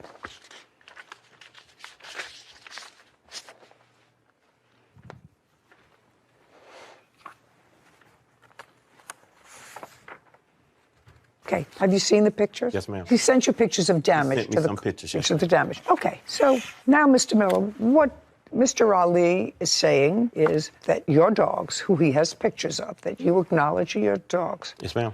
caused damage to his car that he had for a week, that he paid almost $70,000 for. The dogs were clearly outside of your control. They were out of your control because you acknowledge that the photographs of them are without collars, without leashes, nobody around them, and the photographs are taken at his house. I'd like to hear a defense. Your Honor, there was no way for my dogs to have done the damage. My dogs are older. One of them has no teeth. We have to put water and stuff on her food just so she can eat. The other dog's teeth are filed down. Both of them are up in age. My dogs have never harmed anyone. I have 10 cars of my own in my yard, and I've never had my dogs biting any tires, any damage. Mr. Miller. Yes, ma'am. That's why they call dogs dogs. They're animals. Yes, ma'am. Because on one dog, it looks as if the incisors are filed down a little bit. Still has teeth, but the incisors are filed down. Is what you're telling me that was a natural process, or you had them filed down? No, ma'am. Absolutely natural.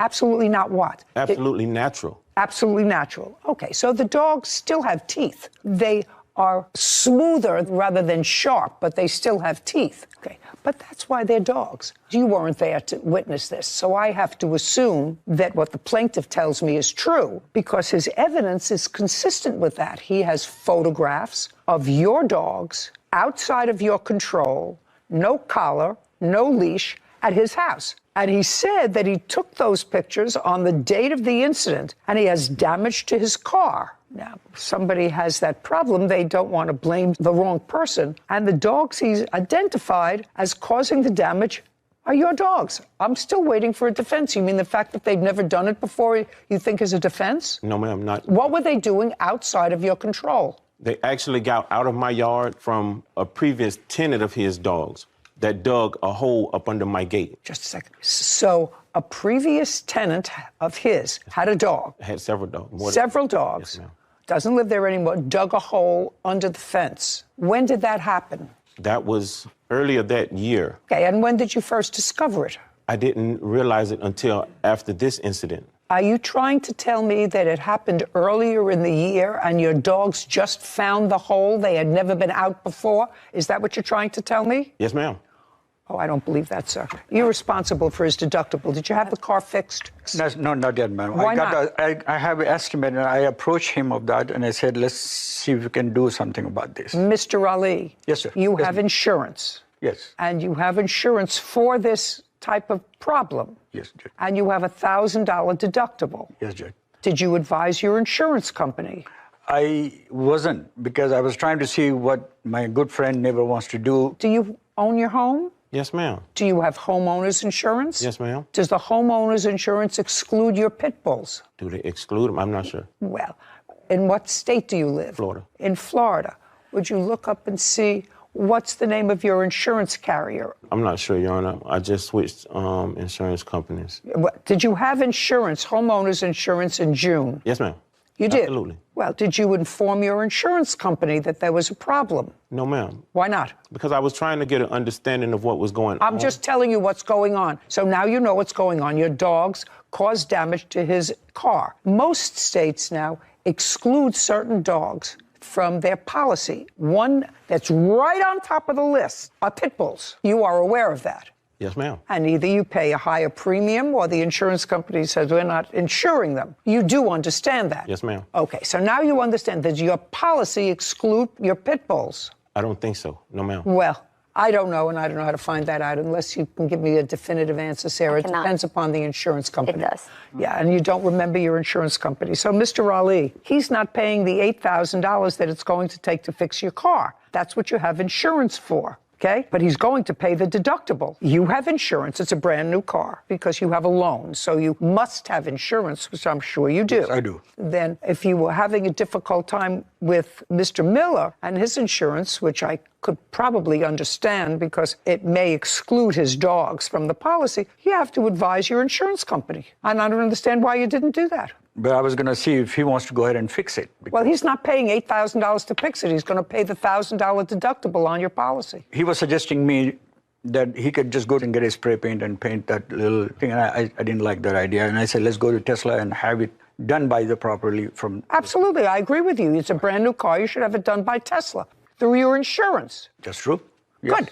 Judgment for the plaintiff in the amount of $1,000, which covers your deductible. We're finished. This court is adjourned. Animal control said my dogs were so loving and peaceful. They showed no aggression to them. I mean, I like to have people as good neighbors. Even after they put the pole and the hoop around their necks, my dogs were wagging their tails. The neighbor's dog has some damage to my car, and I want the neighbor to be up to that responsibility. The plaintiff bought a new Tesla and has a loan on the Tesla. When you have a loan on a car, you're required by the lender to maintain insurance, both collision and liability. This is not a malicious act. It was a careless act. And I think he should use his insurance to pay for it. I think it was fair. I don't think that there was an issue of fact. Did you? No, I didn't. I think that that was fair because you have insurance for that purpose so that you don't have to pay $8,000 out of pocket to fix damage from an accident. So he should have used it. Should have used it. Won't get one over on us. No. Case 2090, Oquendo versus Villarreal. All parties, please step forward. Amber Oquendo is suing her former tenant, Nancy Villarreal, for unpaid rent. Ms. Oquendo, you own a home. Yes. How large is the home? It's 4-bedroom, 2-bath, and like approximately 1,700 square feet. When did you purchase the home? 2018. Can I ask you what the cost was? $225,000. And you live there in the house, just you, with whom? I don't live in that house. That's my rental. You bought it as a rental? Somebody was playing their music loud. It was a problem for you. Yes. You asked them to be quiet. Yes, you Your told her it was a problem. Yes. And then there was some sort of a kerfuffle. I don't know what happened. You want to tell me?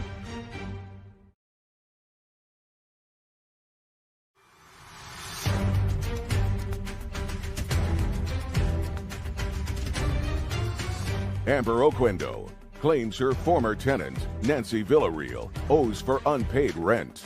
Nancy is countersuing for her security deposit. Now, you bought it as a rental? You bought it as a business? Originally, I purchased it and I lived in one room. My kids shared a room and I rented 2 rooms until I was able to establish basically a history of being a landlord. And I then purchased another home and I live in my own residence, and that one is fully a rental as of now. And also a resident of that home are your parents? Yes, they are in the master. And you have another tenant there? Yes, there are a few other tenants. Tell me who. So I have one tenant who has asked not to be identified by name, but he is in one room that I have marked as room number 2. And then I have another tenant who's in room number 3. And then Nancy was in room 4, and there's now a new tenant in that room. Okay, this is what it's about. The defendant was a tenant of yours. It didn't work out. And it was a short tenancy. I think it lasted no more than a month. Yeah, right. Is that right? June of this year? Yes, Your Honor. It didn't work out. She left. It is your claim that she left owing you a month's rent. And I assume from your paperwork that the month's rent was $774. So it was $650, and then the $774, the remaining difference was just for being served and then court costs. But month rent was $650. $650. And when the defendant moved in the beginning of June, did she sign a lease? Yes, and I'm just going to correct you. Sorry, she moved in May 7th, so just wanted to correct that. But yes, she did sign a lease. May I see it, please? Yes, ma'am. Thank you. Yeah. You have a copy of your lease, Ms. Villarreal? Yes, I do. Okay, good. So it's a month-to-month tenancy. It's an at-will with 30 days written notice. Okay. According to the lease, there was a security deposit of $650. Yes, ma'am. Did the defendant pay that when she moved in? Yes, she did. Okay, because that's your counterclaim. You say you want your security deposit back. Yes, ma'am. I assume from reading both of your complaint and answer that this turned out to be not a happy tenancy. You don't live there on a full-time basis. The defendant did live there for a short period of time. You moved in, rented a room, and you gave her $650, and you moved in on May 7th. Yes, Your Honor. Correct. And you moved out on what date? I moved out on July the 7th, July the 10th. So you were there for 2 months? No, I was there for 1 month. May to June, June, July. May 7th. I moved in I believe it was June because I moved out July the 7th. Our lease was signed on May 7th, so I know that. Yes, the term of the lease is beginning May 7th. That's the term of the lease, according to this. So I don't care when you moved in. Okay. The term of the lease was May 7th on a month-to-month basis. So you were there from May 7th to July 10th. So you were there for 2 months. Okay. We're going to get into the whys, wherefores in a moment, but did you pay the month of May? Yes, Your Honor. Did you pay the month of Yes, May? ma'am. Good. Did you pay the month of June? No, Your Honor. Okay. And you lived there until July 7th? No, I actually lived there until... You just told me July 10th, as a matter of fact. Whitney's going to tell me what date you gave as your move-out date. You said it was July 10th. She said, I moved out on July the 10th. Okay, July, and it was, yes. July So you 10th. were there for 2 months? Yes, Your Honor. Okay, if you're there for 2 months and you only paid 1 month's rent. Yes. So far, you owe her 1 month's rent. Did you return her security deposit? Yes. Did you receive your security deposit? Yes, Your Honor. How much? $650. Okay, so you have no counterclaim. The counterclaim is for your security deposit. The rest of it is nonsense. You moved out, you wanted to pay your moving costs, your hotel fees, and everything else. That's ridiculous. Okay. So if you've received your security deposit now, what you owe her is a month's rent, which is $650. And I know you're dying to tell me that there was noise there, that you couldn't live there, that it was terrible. Well, that's what happens when you live in a place with a whole bunch of other people. Did you look at this room before you moved in? Yes, I did, Your Honor. Okay, so you went to the house.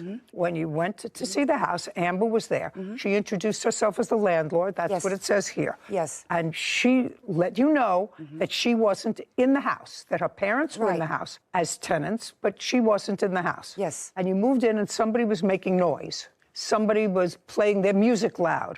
It was a problem for you. Yes. You asked them to be quiet. Yes, you Your told her it was a problem. Yes. And then there was some sort of a kerfuffle. I don't know what happened. You want to tell me? Yes, Your Honor. I am a federal employee, Your Honor.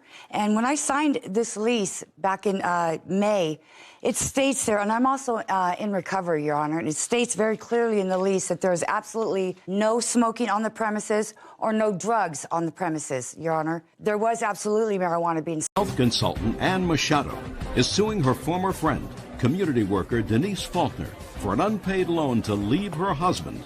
Denise is countersuing, claiming Ann vandalized her husband's truck. Read in the complaint, and you claim a series of loans to her while she was separated from her husband. Ms. Faulkner said that while she acknowledges that you gave her money while she was separated from her husband in the process of getting a divorce at that time, she said that they were gifts. There was never any expectation of the money being returned. In addition, she is counterclaiming because she says that during the separation, while she was separated, you vandalized a truck that was jointly owned by the defendant and her husband. So that's her counterclaim. How long do you know each other? Probably about 20 years. When did she separate from her husband? June of last year. And when was the first loan, and for what? I told her years before I'd recognized that there was something wrong in the relationship and asked Denise verbally, did Mike I ever can't hurt? hear you. I'm sorry. I'm nervous. Don't be nervous. I only eat litigants on Thursday, and today is not a Thank you, Thursday, Judge. I don't think. Go ahead. I had met Mike, and I witnessed his behavior, and it wasn't appropriate, the way he talked to his wife or his children. And I asked Denise, on the side, did he ever hurt her or abuse her? And she denied it at the time, no. But my intuition said that she was not being honest. In the years after that, I witnessed him being verbally abusive to his children. I told Mike, face to face, I said, if you don't not careful, your children are going to learn to be afraid of you. And he looked at me dead in the eye and said, I like it like that. And what kind of verbal abuse? What do you very in verbal front of you? abuse. Oh, yes. In front of you. Like what? He treated his family like dogs. I mean, I talk to my dog better than he talks to his family. He shows no respect. He doesn't feel any duties to take care of the house. He's pulling in 2 jobs. And he felt that his only responsibility was to drive them to and from school, which he lives for control. So that bothered you, but evidently for a long time she lived with it. I couldn't do anything about it until she came to me in June last year, and I was just ecstatic that she was going to claim her life back and save herself and the kids from him. What did she say when she came to you in June of last year? She was under the protection of a women's haven at the time and said that Mike was being served with the divorce papers and being escorted out of the home. Soon after that, we found out that Mikey cleaned out the bank account. She had nothing to her name, so I gave her $500 just to get her going. And then her bills started bouncing. Her water, her garbage, her electricity, her house was in foreclosure. Everything was falling apart. And Mike kept calling and threatening her that she better not lose that damn house. When was the first loan? First loan was the attorney. Tell me about that. She didn't have an attorney representing her. And her kids do BMX riding, and the grandparents participate in most of that because they drive them out of state and all over everywhere. Anyway, he did all that, and she didn't want to take that privilege away, but said, that, yes, I'll give them, the grandparents, custody just to do that BMX training. His parents. Go ahead. And in the process of getting that, she realized after the custody, after she got the paperwork back from the first judgment, that she sat at my kitchen table and just cried. She said the light bulb finally came on that she gave 50% of her custody rights away to the grandparents, and she just was devastated she, as her mother, or their mother, would do that. Okay. Tell me about the attorney and the loan. Okay, before I got the attorney, I told Denise we needed to get somebody representing us. I can't afford to just front the money. But you need to fight. You've got the nerve to leave him now. The time is the essence. She didn't have the money. I'd loaned her the money, and it was supposed to be paid back through the sale of her house. So the house was going to be sold? Yes. Eventually? Eventually. As soon as we got the house in foreclosure, it was 3 months behind. The paperwork was already in. I stopped it from going into foreclosure, but before I did any of that, I told Denise, I said, you can't afford to keep it. If I pay it off and it's bank owned, that money's lost. You have to sell the house. How much did you give her for the attorney? $2,000. And how much did you give her in order to prevent the house from going into foreclosure? $3,133. Did she give you $2,000 for the attorney? I'm just asking the amount of money that exchanged. I don't know what the amount was. She's the one that always dealt with the attorney.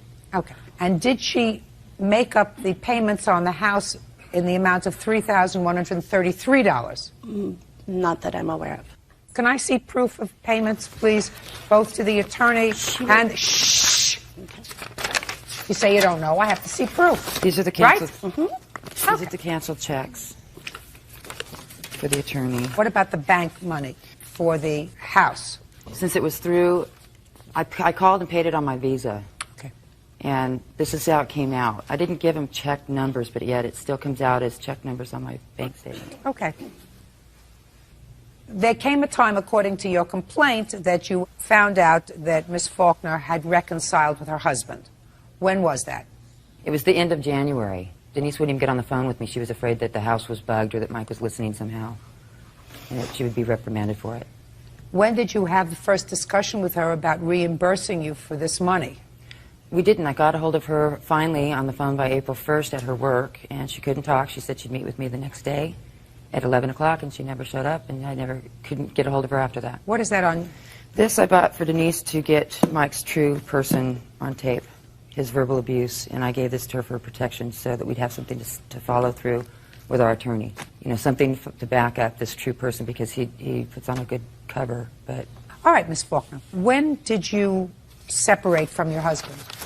July of 2003. Why? We were having some problems. I was working 2 jobs, and he was laid off at that time, so we were having financial problems. Well, people who have financial problems usually don't separate.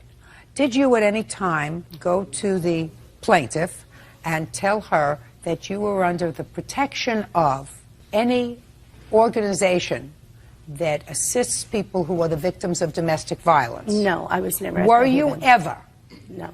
Did you ever go to the courts to seek an order of protection? No. Really? No police ever came?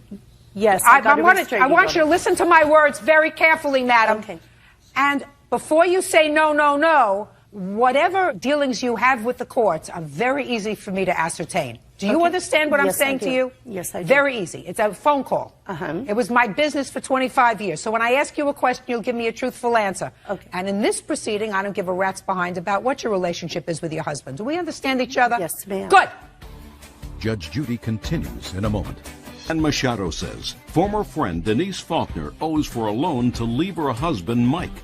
Ann claims Mike was abusing Denise and their kids. Now, did you ever seek the protection of the courts in separating from your husband? Yes, I did. And did you tell the courts when you sought that protection that your husband had been abusive to you? Yes. And how long have you and your husband been married?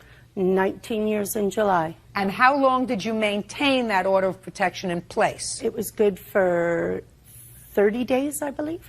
Did you extend it beyond the 30 days? No, I did not. Why not? Because we... No, don't look over there. Don't look over there. Don't look up here. Look here. Because we were working things out. He obtained an attorney, and I didn't need any protection. He was staying away, and we were fine. You were working things out in order to get a divorce. He had maintained retained an attorney. At that time, did you have an attorney? No, ma'am. You didn't have an attorney because you couldn't afford an attorney. Yes. Let's be very careful what you say to me. I'm not looking at him yet. I'll get to him in a minute. Okay. Good. Now, did there come a time when you went to the plaintiff's home after you consented to either a temporary or a final custody order which gave away 50% or a substantial part of the custody of your children to their grandparents? The answer is yes or no. Yes. And did you, in fact, have a court proceeding where you consented to the grandparents having a substantial portion of time with the children? I believe so. I didn't understand the paperwork. That's why Good. she was helping me. Good. So you didn't understand what was going on? Yes. In court? Yes. And your husband at that time, put your papers down, and your husband at that time had an attorney? And you did not? No, ma'am. So you were grateful when the plaintiff volunteered to, let us say, give you money for an attorney? I was overwhelmed. You were overwhelmed. That she wanted to help me out like that. Well, you were desperate. Would you say desperate is a better word? Yes. Yes. Then there came a time, I assume, that you fell behind in mortgage payments. Is that right? Yes. And at that time, in July, August, and September, I want you to listen to my question very carefully, because we're not talking about 10 years ago. We're talking about less than a year ago. July, August, and September. How much money was your husband giving you to support your 4 children? None. Not you. You were working. Oh, Now, in September, he started making payments to me because he finally got a job. well, what was he doing in July and August? I don't know. We didn't have contact. He was eating. He was living with his parents. What kind of work does he do? He's a diesel mechanic. So he can work at anything. He's a healthy man. Can work construction. Could drive a taxi. Yes, he can ma'am. pick up cans in the street. He could do something to earn money, right? When you have 4 children, that's what you do. You don't sit in your parents' house and watch TV for 3 months without giving your children money to live on, right? Correct. But he did. Nothing. She helped you, right? Yes, she obtained a lawyer for me. She helped Yes, you she did. survive Yes, she did. when your husband was sitting But I on was his working fat 2 behind jobs. doing nothing. I was working You were 2 working jobs. 2 I was- jobs. You I was were working. doing Listen to fine. me. You I was were, making listen, mortgage payments. Listen to me. You were working 2 jobs to support yourself and your 4 children, and you still, according to you, fell behind in your mortgage payments. According to you, and you still didn't have money for an attorney. Your husband, on his fat behind, was sitting at his parents' house. He had money for an attorney. He retained an attorney. He didn't give you money, but he had money to give a lawyer, and he allowed the house to fall behind in its mortgage payments. So far, did I wrap that up in a ball pretty right? That's correct. No, didn't. Say nothing. I got you. I've gotten you for 25 years. I've never met you before, sir, but I got you. The husband who couldn't afford to give you a dime in June, July, and August found the money to retain a lawyer, right? Correct. And the only one who helped you at that time is your friend. Yes. Is that ma'am. right? Yes, ma'am. Who is not related to you by blood, right? No. Do you have a family? I'm married. I've been married for 10 years. I have 2 kids, 5 and 9. Right. Do you live on a trust fund? No. Do you work? I'm a stay-at-home mom right now until my daughter goes to school. So the money that you gave her was really family money, money that was earned by your husband outside the home. And money right? we've saved for years. And money you've saved. You got it, Miss Faulkner? Yes, I do. You know where your friends are? Yes, I do, ma'am. Okay, good. Is your husband working now? Yes, he is. When did you reconcile with him? January 26th of 2004. Now, I'd like to know the discussion that you had with your husband about repaying the plaintiff for the $3,133 that she laid out to bring your mortgage payments and your other utilities current. What discussion, if any, did you have with your husband? We didn't discuss it because it was a gift. No. No, listen to me. You never had that discussion No, with we Prince didn't. Charming? No. No. Is that because you're afraid of him? No, ma'am. Really? Mm-hmm. Good. Because I tell you something, I'm not afraid of him. I eat him up for breakfast. Okay. You're never supposed to live with a person that you're afraid of, Ms. Faulkner. Do you understand what I'm saying? I understand completely. If you live with somebody that you're afraid of with cause, then you're a fool. And you're a bad mother. Because if you live with somebody who's a bully and intimidating, that's what your children see. I don't live in your house, but I assume that you're not a nut. No, I am not. I'm very balanced. Well, if you're very balanced, great and finally, after 19 years, you decided that you had had enough and sought the protection of the court and said that your husband was abusive and you needed an order of protection, I assume you weren't lying. So all I'm telling you is nobody is supposed to live with somebody that is abusive or frightening. Yes. We understand each other? Yes. You owe her the money. Now, you want to tell me about this vandalizing of the family truck. You want to get into that with me? My husband would. Oh, I'd love to hear from him. Okay. Vandalizing the truck. Let me hear. When? Approximately in October. October, approximately October. Yes, October ma'am. has 31 days. I don't have the police report on that part on me. I have the You don't have pictures. what? I have evidence proving of situations that were coming up before the actual damage to the truck happened. I don't. Listen to me. Okay. Give me a date that your truck was vandalized and what proof that you have, non-hearsay proof that the plaintiff had any dealings with your truck. Well, ma'am, how about that? How about giving me the date that your truck was vandalized? October 19th. October 19th. Yes, ma'am. 2003. Yes, ma'am. Where was your truck vandalized on It was October parked in the front of my father and them's house, ma'am. It was parked in front of? My father and them's house. Oh. What time had it been parked there? Overnight, ma'am. I get off work and I'm home about 12:30 at night. And what kind of damage was done to the truck? I have pictures here, ma'am. I'd like to take a look at them. There's also events leading up to that, ma'am. Listen to me very, very carefully, sir. Okay. This is my space. Yes, ma'am. You will answer my questions Yes, ma'am. in a very tight, controlled way. Okay. Somebody threw acid on your truck. Yes, some ma'am. sort of acid on your truck. Yes, ma'am. And I see damaged it severely. Yes, ma'am. Okay. October 19th, 2003. Okay. First, let's have the police report. I don't have that. Like I said, I left that at home, and that can be gotten if it needs to be called for. Yes, Is there ma'am. something wrong with you? When No, did you ma'am, think there's you were not. coming today, sir? If you have a police report from October 19th, when you reported this to the police and you left it at home, that's the only thing that I'm going to see. That's an official document. Other than that, do you have a witness who saw her vandalizing your truck? No, ma'am, I don't. Good. please That's all I have- That's all I have to hear, sir. Do you have a witness who saw her vandalizing your truck? Do you have a confession that she made to the police of her vandalizing your truck?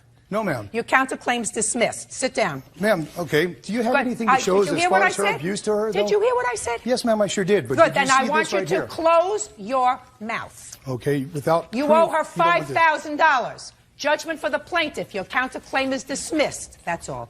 No good deed goes unpunished, madam. Parties are excused. He threatened to kill her a couple times. We've got police reports stating it, neighbors that witnessed it for years, and everybody is afraid of Mike. She wanted to be with my wife. Her whole thing was she wanted the house to go to foreclosure so she could buy it. He's nuts. He is whacked. It's all control. He'll make up whatever he has to back up his story. How controlling and interfering she is. She's the one that wanted me to leave my husband. I don't like him for not being nice to Denise and his kids. He's a rotten human being. I'm more submissive, and she's been controlling all our lives. I just wish the best for my girlfriend. I hope she does get the nerve up again to leave and claim her life and give her kids the future that they should have. And now the next case.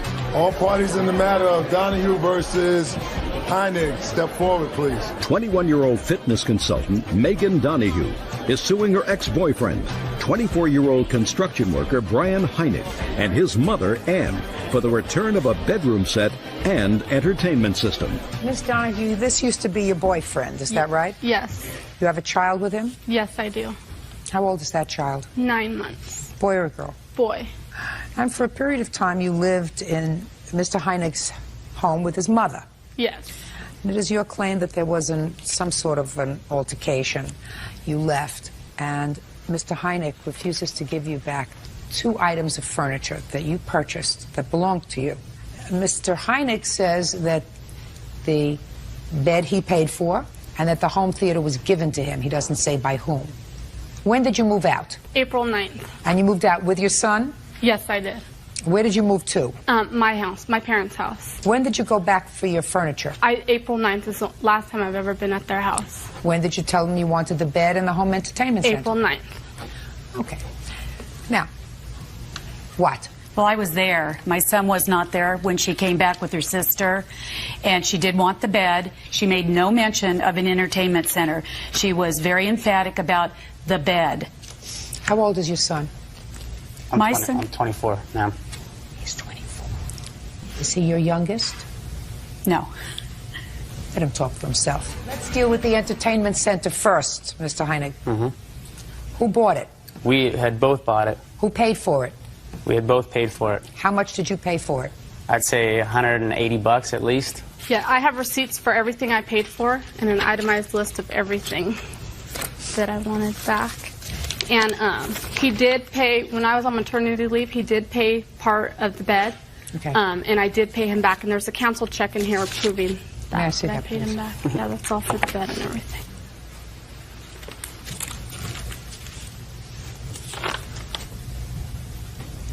Why did she give you a check in March of 2004 for $600? I've never received a check for $600 in March. We weren't even talking together in March. Yes, we were. I didn't move out till April 9th. I never received a check Would you show him this? $600.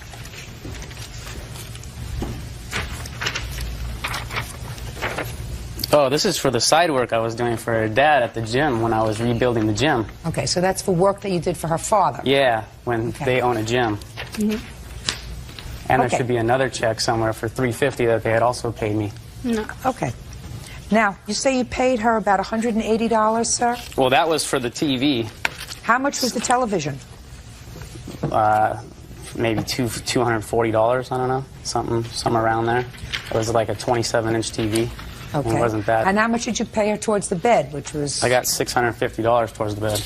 Let us say that everything that you say is true, Mr. Heinig, that you did pay for some part of both the entertainment center as well as the bed. That doesn't mean that you get to keep both. Understandable. So how do you want to deal with it? You know, I don't feel that, you know, I mean, like I said... No, I don't know because you're not saying anything. You're just comforting. I don't know, I understand how she justifies that she asked for the entertainment center when the only thing she's ever wanted was the bed. She's just...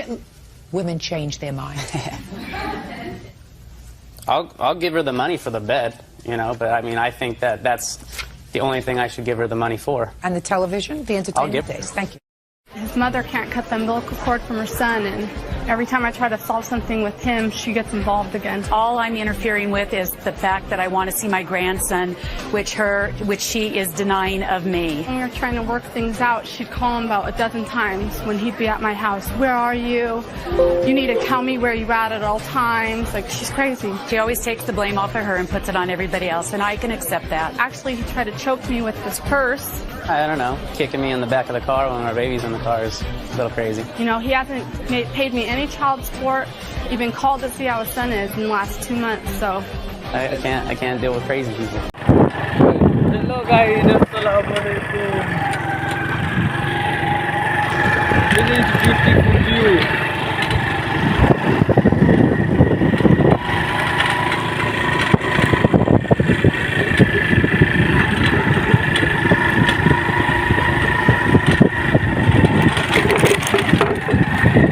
Yes,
दूर दूर तक कोई नजर नहीं आ रहा है।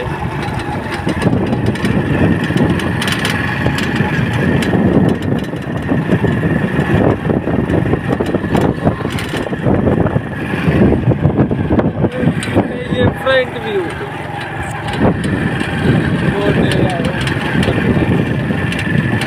ये सब इधर से है, ये वो शहर बना है।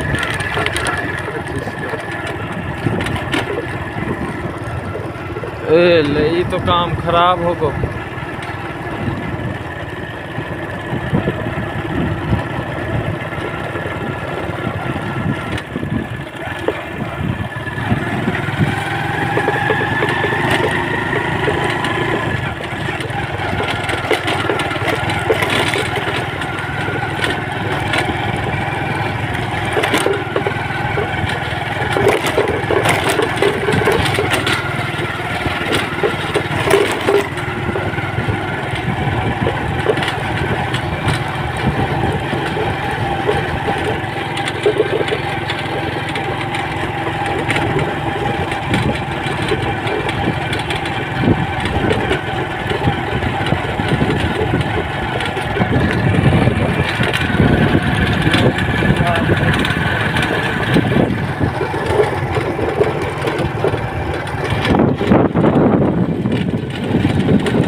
इंतजार था जिसका ये वो शहर तो नहीं।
ये देखो यहाँ इन्होंने फरियाल जलाया हुआ है, पूरा खेत दूर दूर तक कोई नहीं है। ये मेरी गाड़ी है, ये मेरी मोटरसाइकिल है और ये मैं हूँ तुम्हारा भाई अपना। और ये कच्चा रास्ता आ गया है, इस तरफ अब हमको जाना है। ए हटा शाका बेगन चल अब ठीक। ये आ गया है कच्चा रास्ता। मैं उर्दू थोड़ी वीक,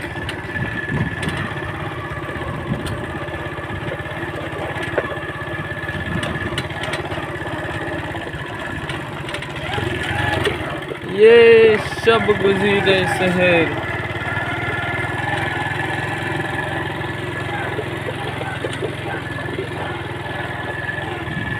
ये अब हम आ चुके हैं खेत में, अब उतरने वाले हैं।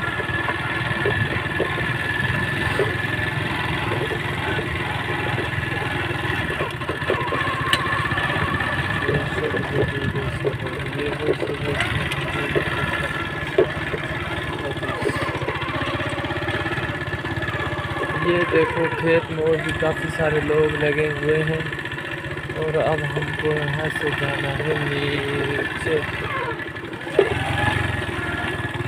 ये अब हम खेत में पहुँच चुके हैं।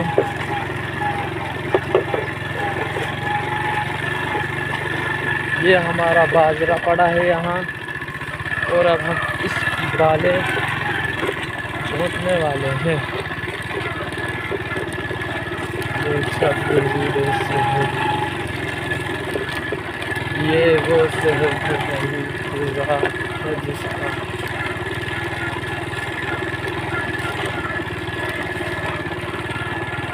काफ़ी सारे लोग यहाँ लगे हुए हैं और इन्हीं में धूड़ा पटा हुआ है और चूहों से बच गए।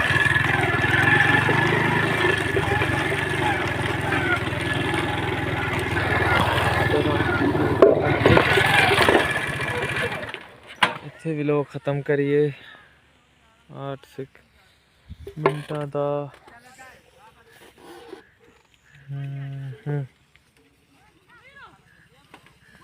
हेलो, तो यहाँ लगे हुए हैं चींटियाँ। अब इनको खिलाएंगे हम सेब लाल लाल।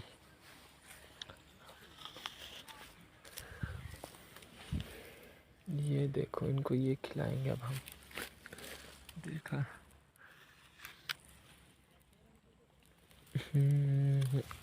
ये देखो, थोड़ा मैं भी खा लूं।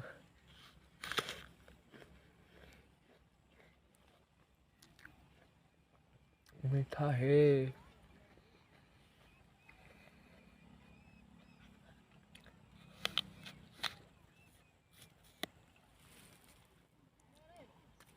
ये देखो, ये देखो।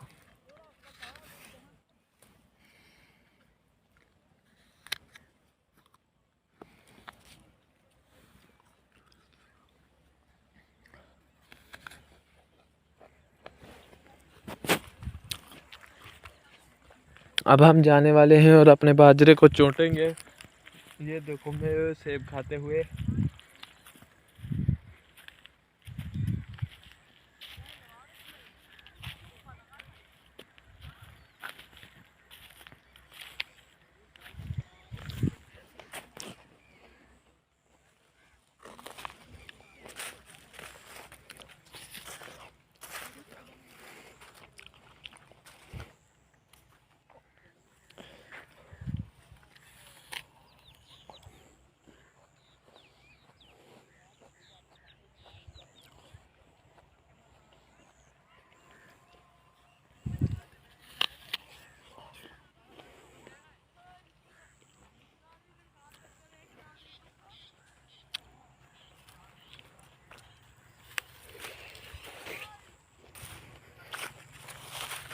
ये देखो सूरज कितना खूबसूरत है, लेकिन मोबाइल सस्ता है इसीलिए इसमें खूबसूरत नहीं आ रहा।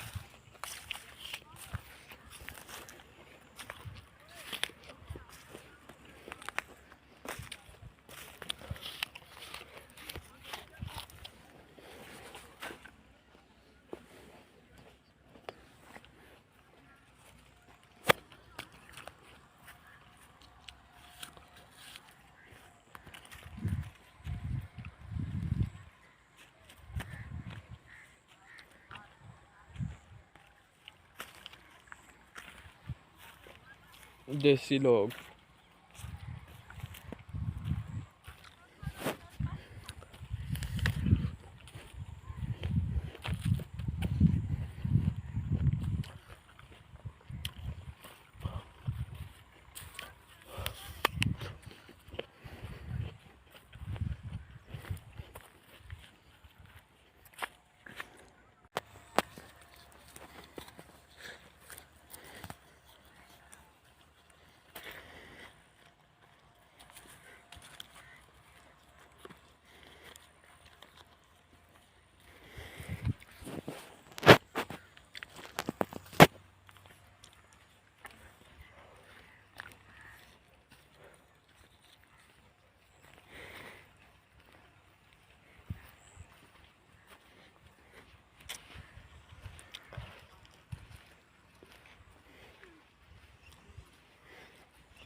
वापस यहाँ।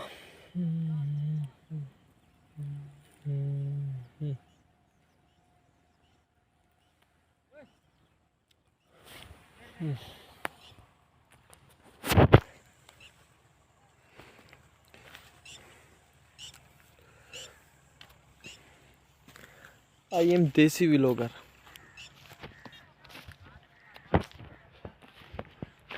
My confidence is very come.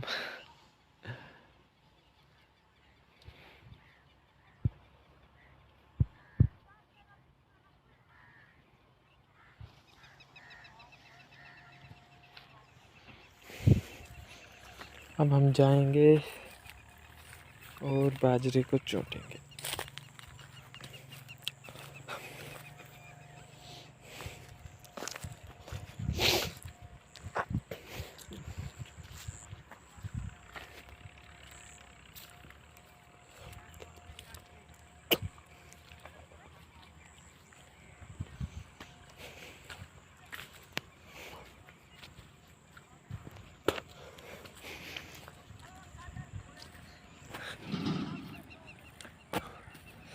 Sun Suraj is very beautiful.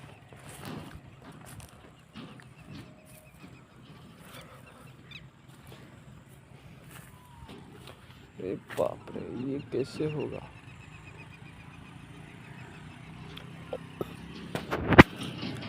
अब हम जाने वाले हैं सड़क पे, हम जा रहे हैं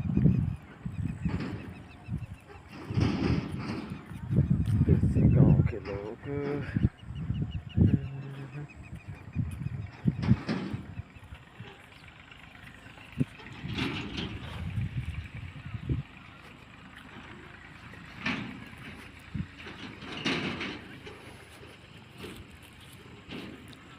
ट्रैक्टर आ रहा है, धूल धूल।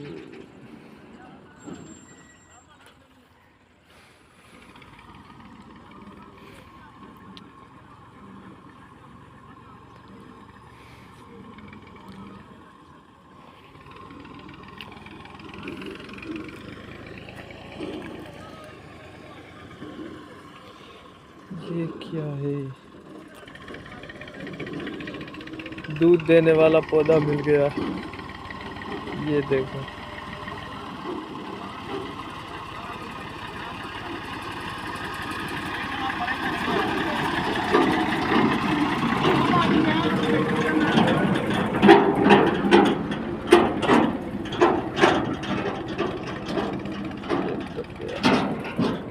Come back.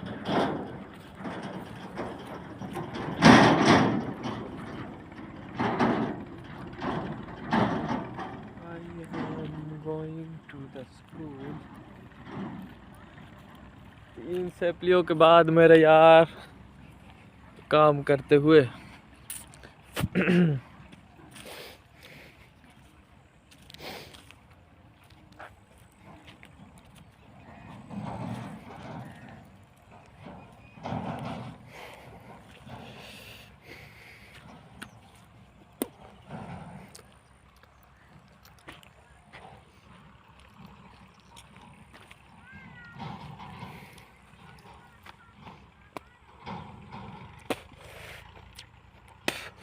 बिस्मिल्लाह की बरकत, बिस्मिल्लाहिर्रहमानिर्रहीम। अब हमने बिस्मिल्लाह पढ़ ली है और अब हम देखो काम में धूड़े पट देंगे। 10 और 5 15 और 3 20 मिनट की वीडियो हमारी कंप्लीट हो चुकी है। 10 मिनट की मेरे पास पहले पड़ी हुई है गैलरी में से। आधे घंटे की वीडियो हम पोस्ट कर देंगे। वैसे इसे चलना तो है नहीं, स्पोर्ट कोई करता नहीं हमको, फिर भी हम टाइम देते हैं, क्या पता वायरल हो ही जाए। और हमें पता ही से चलना नहीं, इसीलिए हम कैमरे के आगे इतने कॉन्फिडेंस से वीडियो बना रहे हैं, वरना हमारे पास तो फ़ोटो के लिए कैमरे के सामने नहीं आया जाता। कॉन्फिडेंस चेक करें, हमें पहले ही पता है ये नहीं चलेगा व्लॉग। काम करने के लिए आया और यहाँ व्लॉगिंग में लग गया हूँ। व्लॉगिंग चेक करें, आवारा।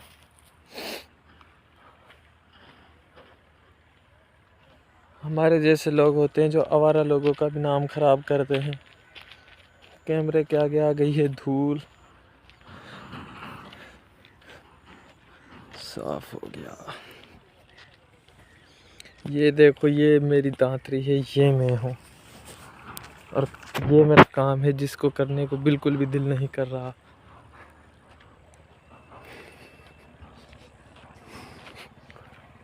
बेईमानी औरतें आ गई है, मैं कैमरे को कर रहा हूँ बंद। हेलो गाइस, आई एम दोबारा starting the vlog. My English language is very very weak. I am Mewati. ओहो हेलो गाइस, दोबारा से बिस्मिल्लाह पढ़ के। I am very mental boy. My medicine is money, money is not available. Hello guys, बस यूं ही करता है गाइस।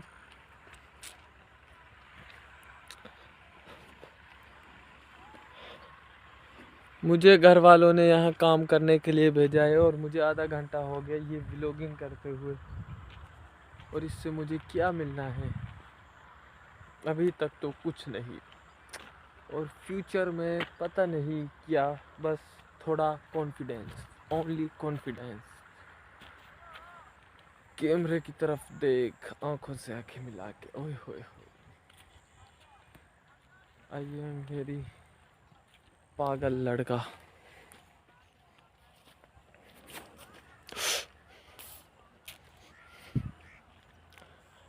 कामचोर बुआई।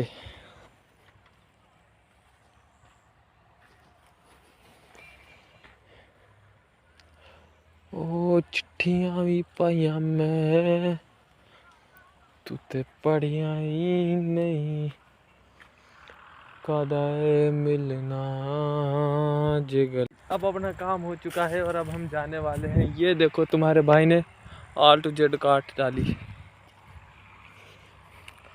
सूरज चेक करो, माशाल्लाह आज कितना खूबसूरत है, नजर न लग जाए बेचारे को।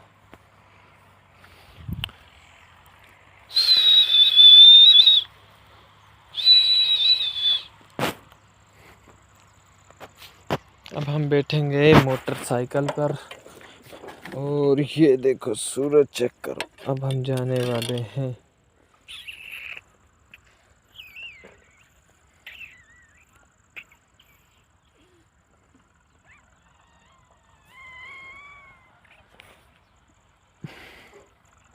और अब हम वहाँ जा रहे हैं वीडियो में, वो देखो सामने, वहाँ से सूरज की तस्वीर खींचेंगे, फिर वो एडिट करके आपको दिखाएंगे। ये देखो अब हम आ चुके हैं यहाँ वीडियो में।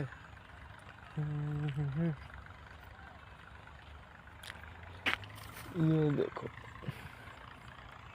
यहाँ से तस्वीर बनाएंगे एक इसकी। अब हमने तस्वीर बना ली है और अब हम जाएंगे वापस घर। ये देखो सूरज का व्यू माशाल्लाह कितना अच्छा रहा है। ये हमारी पिजारो खड़ी, ये देखो इस पे जाएंगे अब। ये देखो अब हम स्टार्ट करने वाले हैं मोटरसाइकिल और ये हो गई स्टार्ट। ये क्लच नपा और ये एक हाथ से चलाएंगे। ये देखो कैसा अच्छा रास्ता है यहाँ। ये देखो गाइस, आई एम गाइस, ओहो यू गाइस, ये देखो के साथ चलेंगे और वहाँ एक ब्यूटीफुल पिक्चर लेंगे।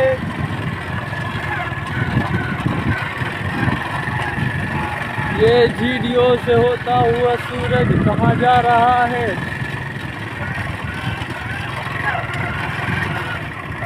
ये शब्द वीडियो से है।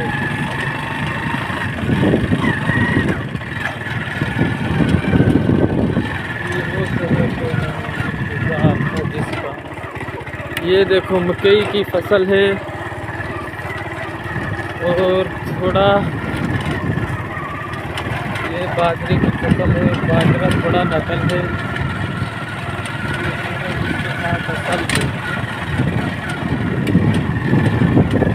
जल्द से जल्द जाएंगे वहाँ जहाँ जाना है हमको। ये दरांतरी थोड़ी सी टकी हुई है गलत है।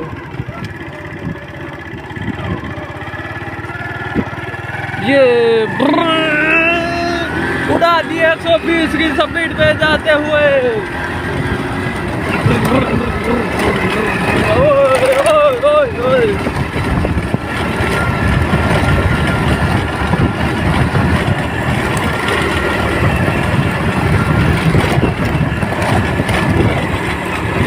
जानवरों से टक्कर और ये मैं जाता हुआ 120 की स्पीड पे खास से चलाता हुआ।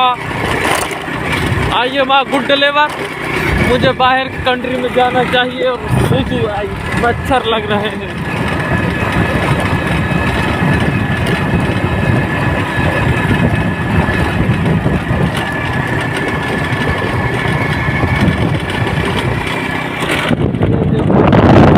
कितना कमाल का है। और ये हेलो गाइस, व्लॉग बन रहा है, ध्यान से बैठे।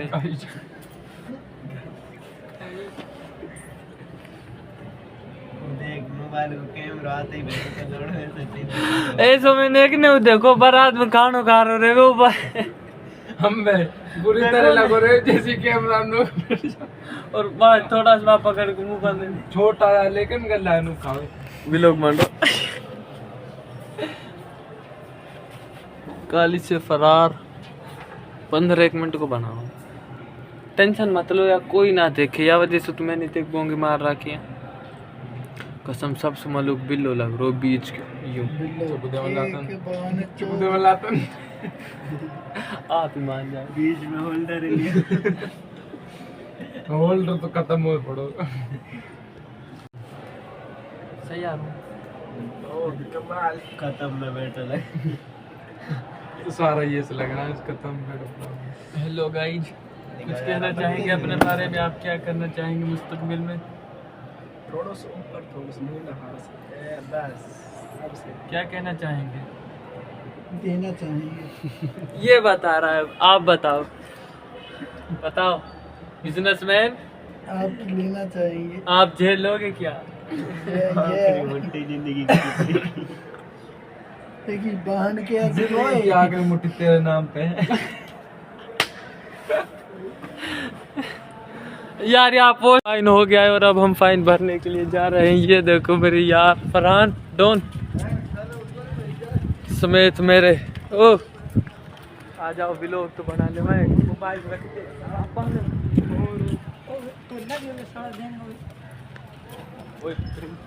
घबराए हुए हैं। 2000 रुपये जुर्माना हो गया इनको। कौन सा दे कि यार आप वसूली करने चक्कर में मामूल साजी पता आठ 9,000 रुपये दराम बसता 10 पाउंड 11 पाउंड 0 मत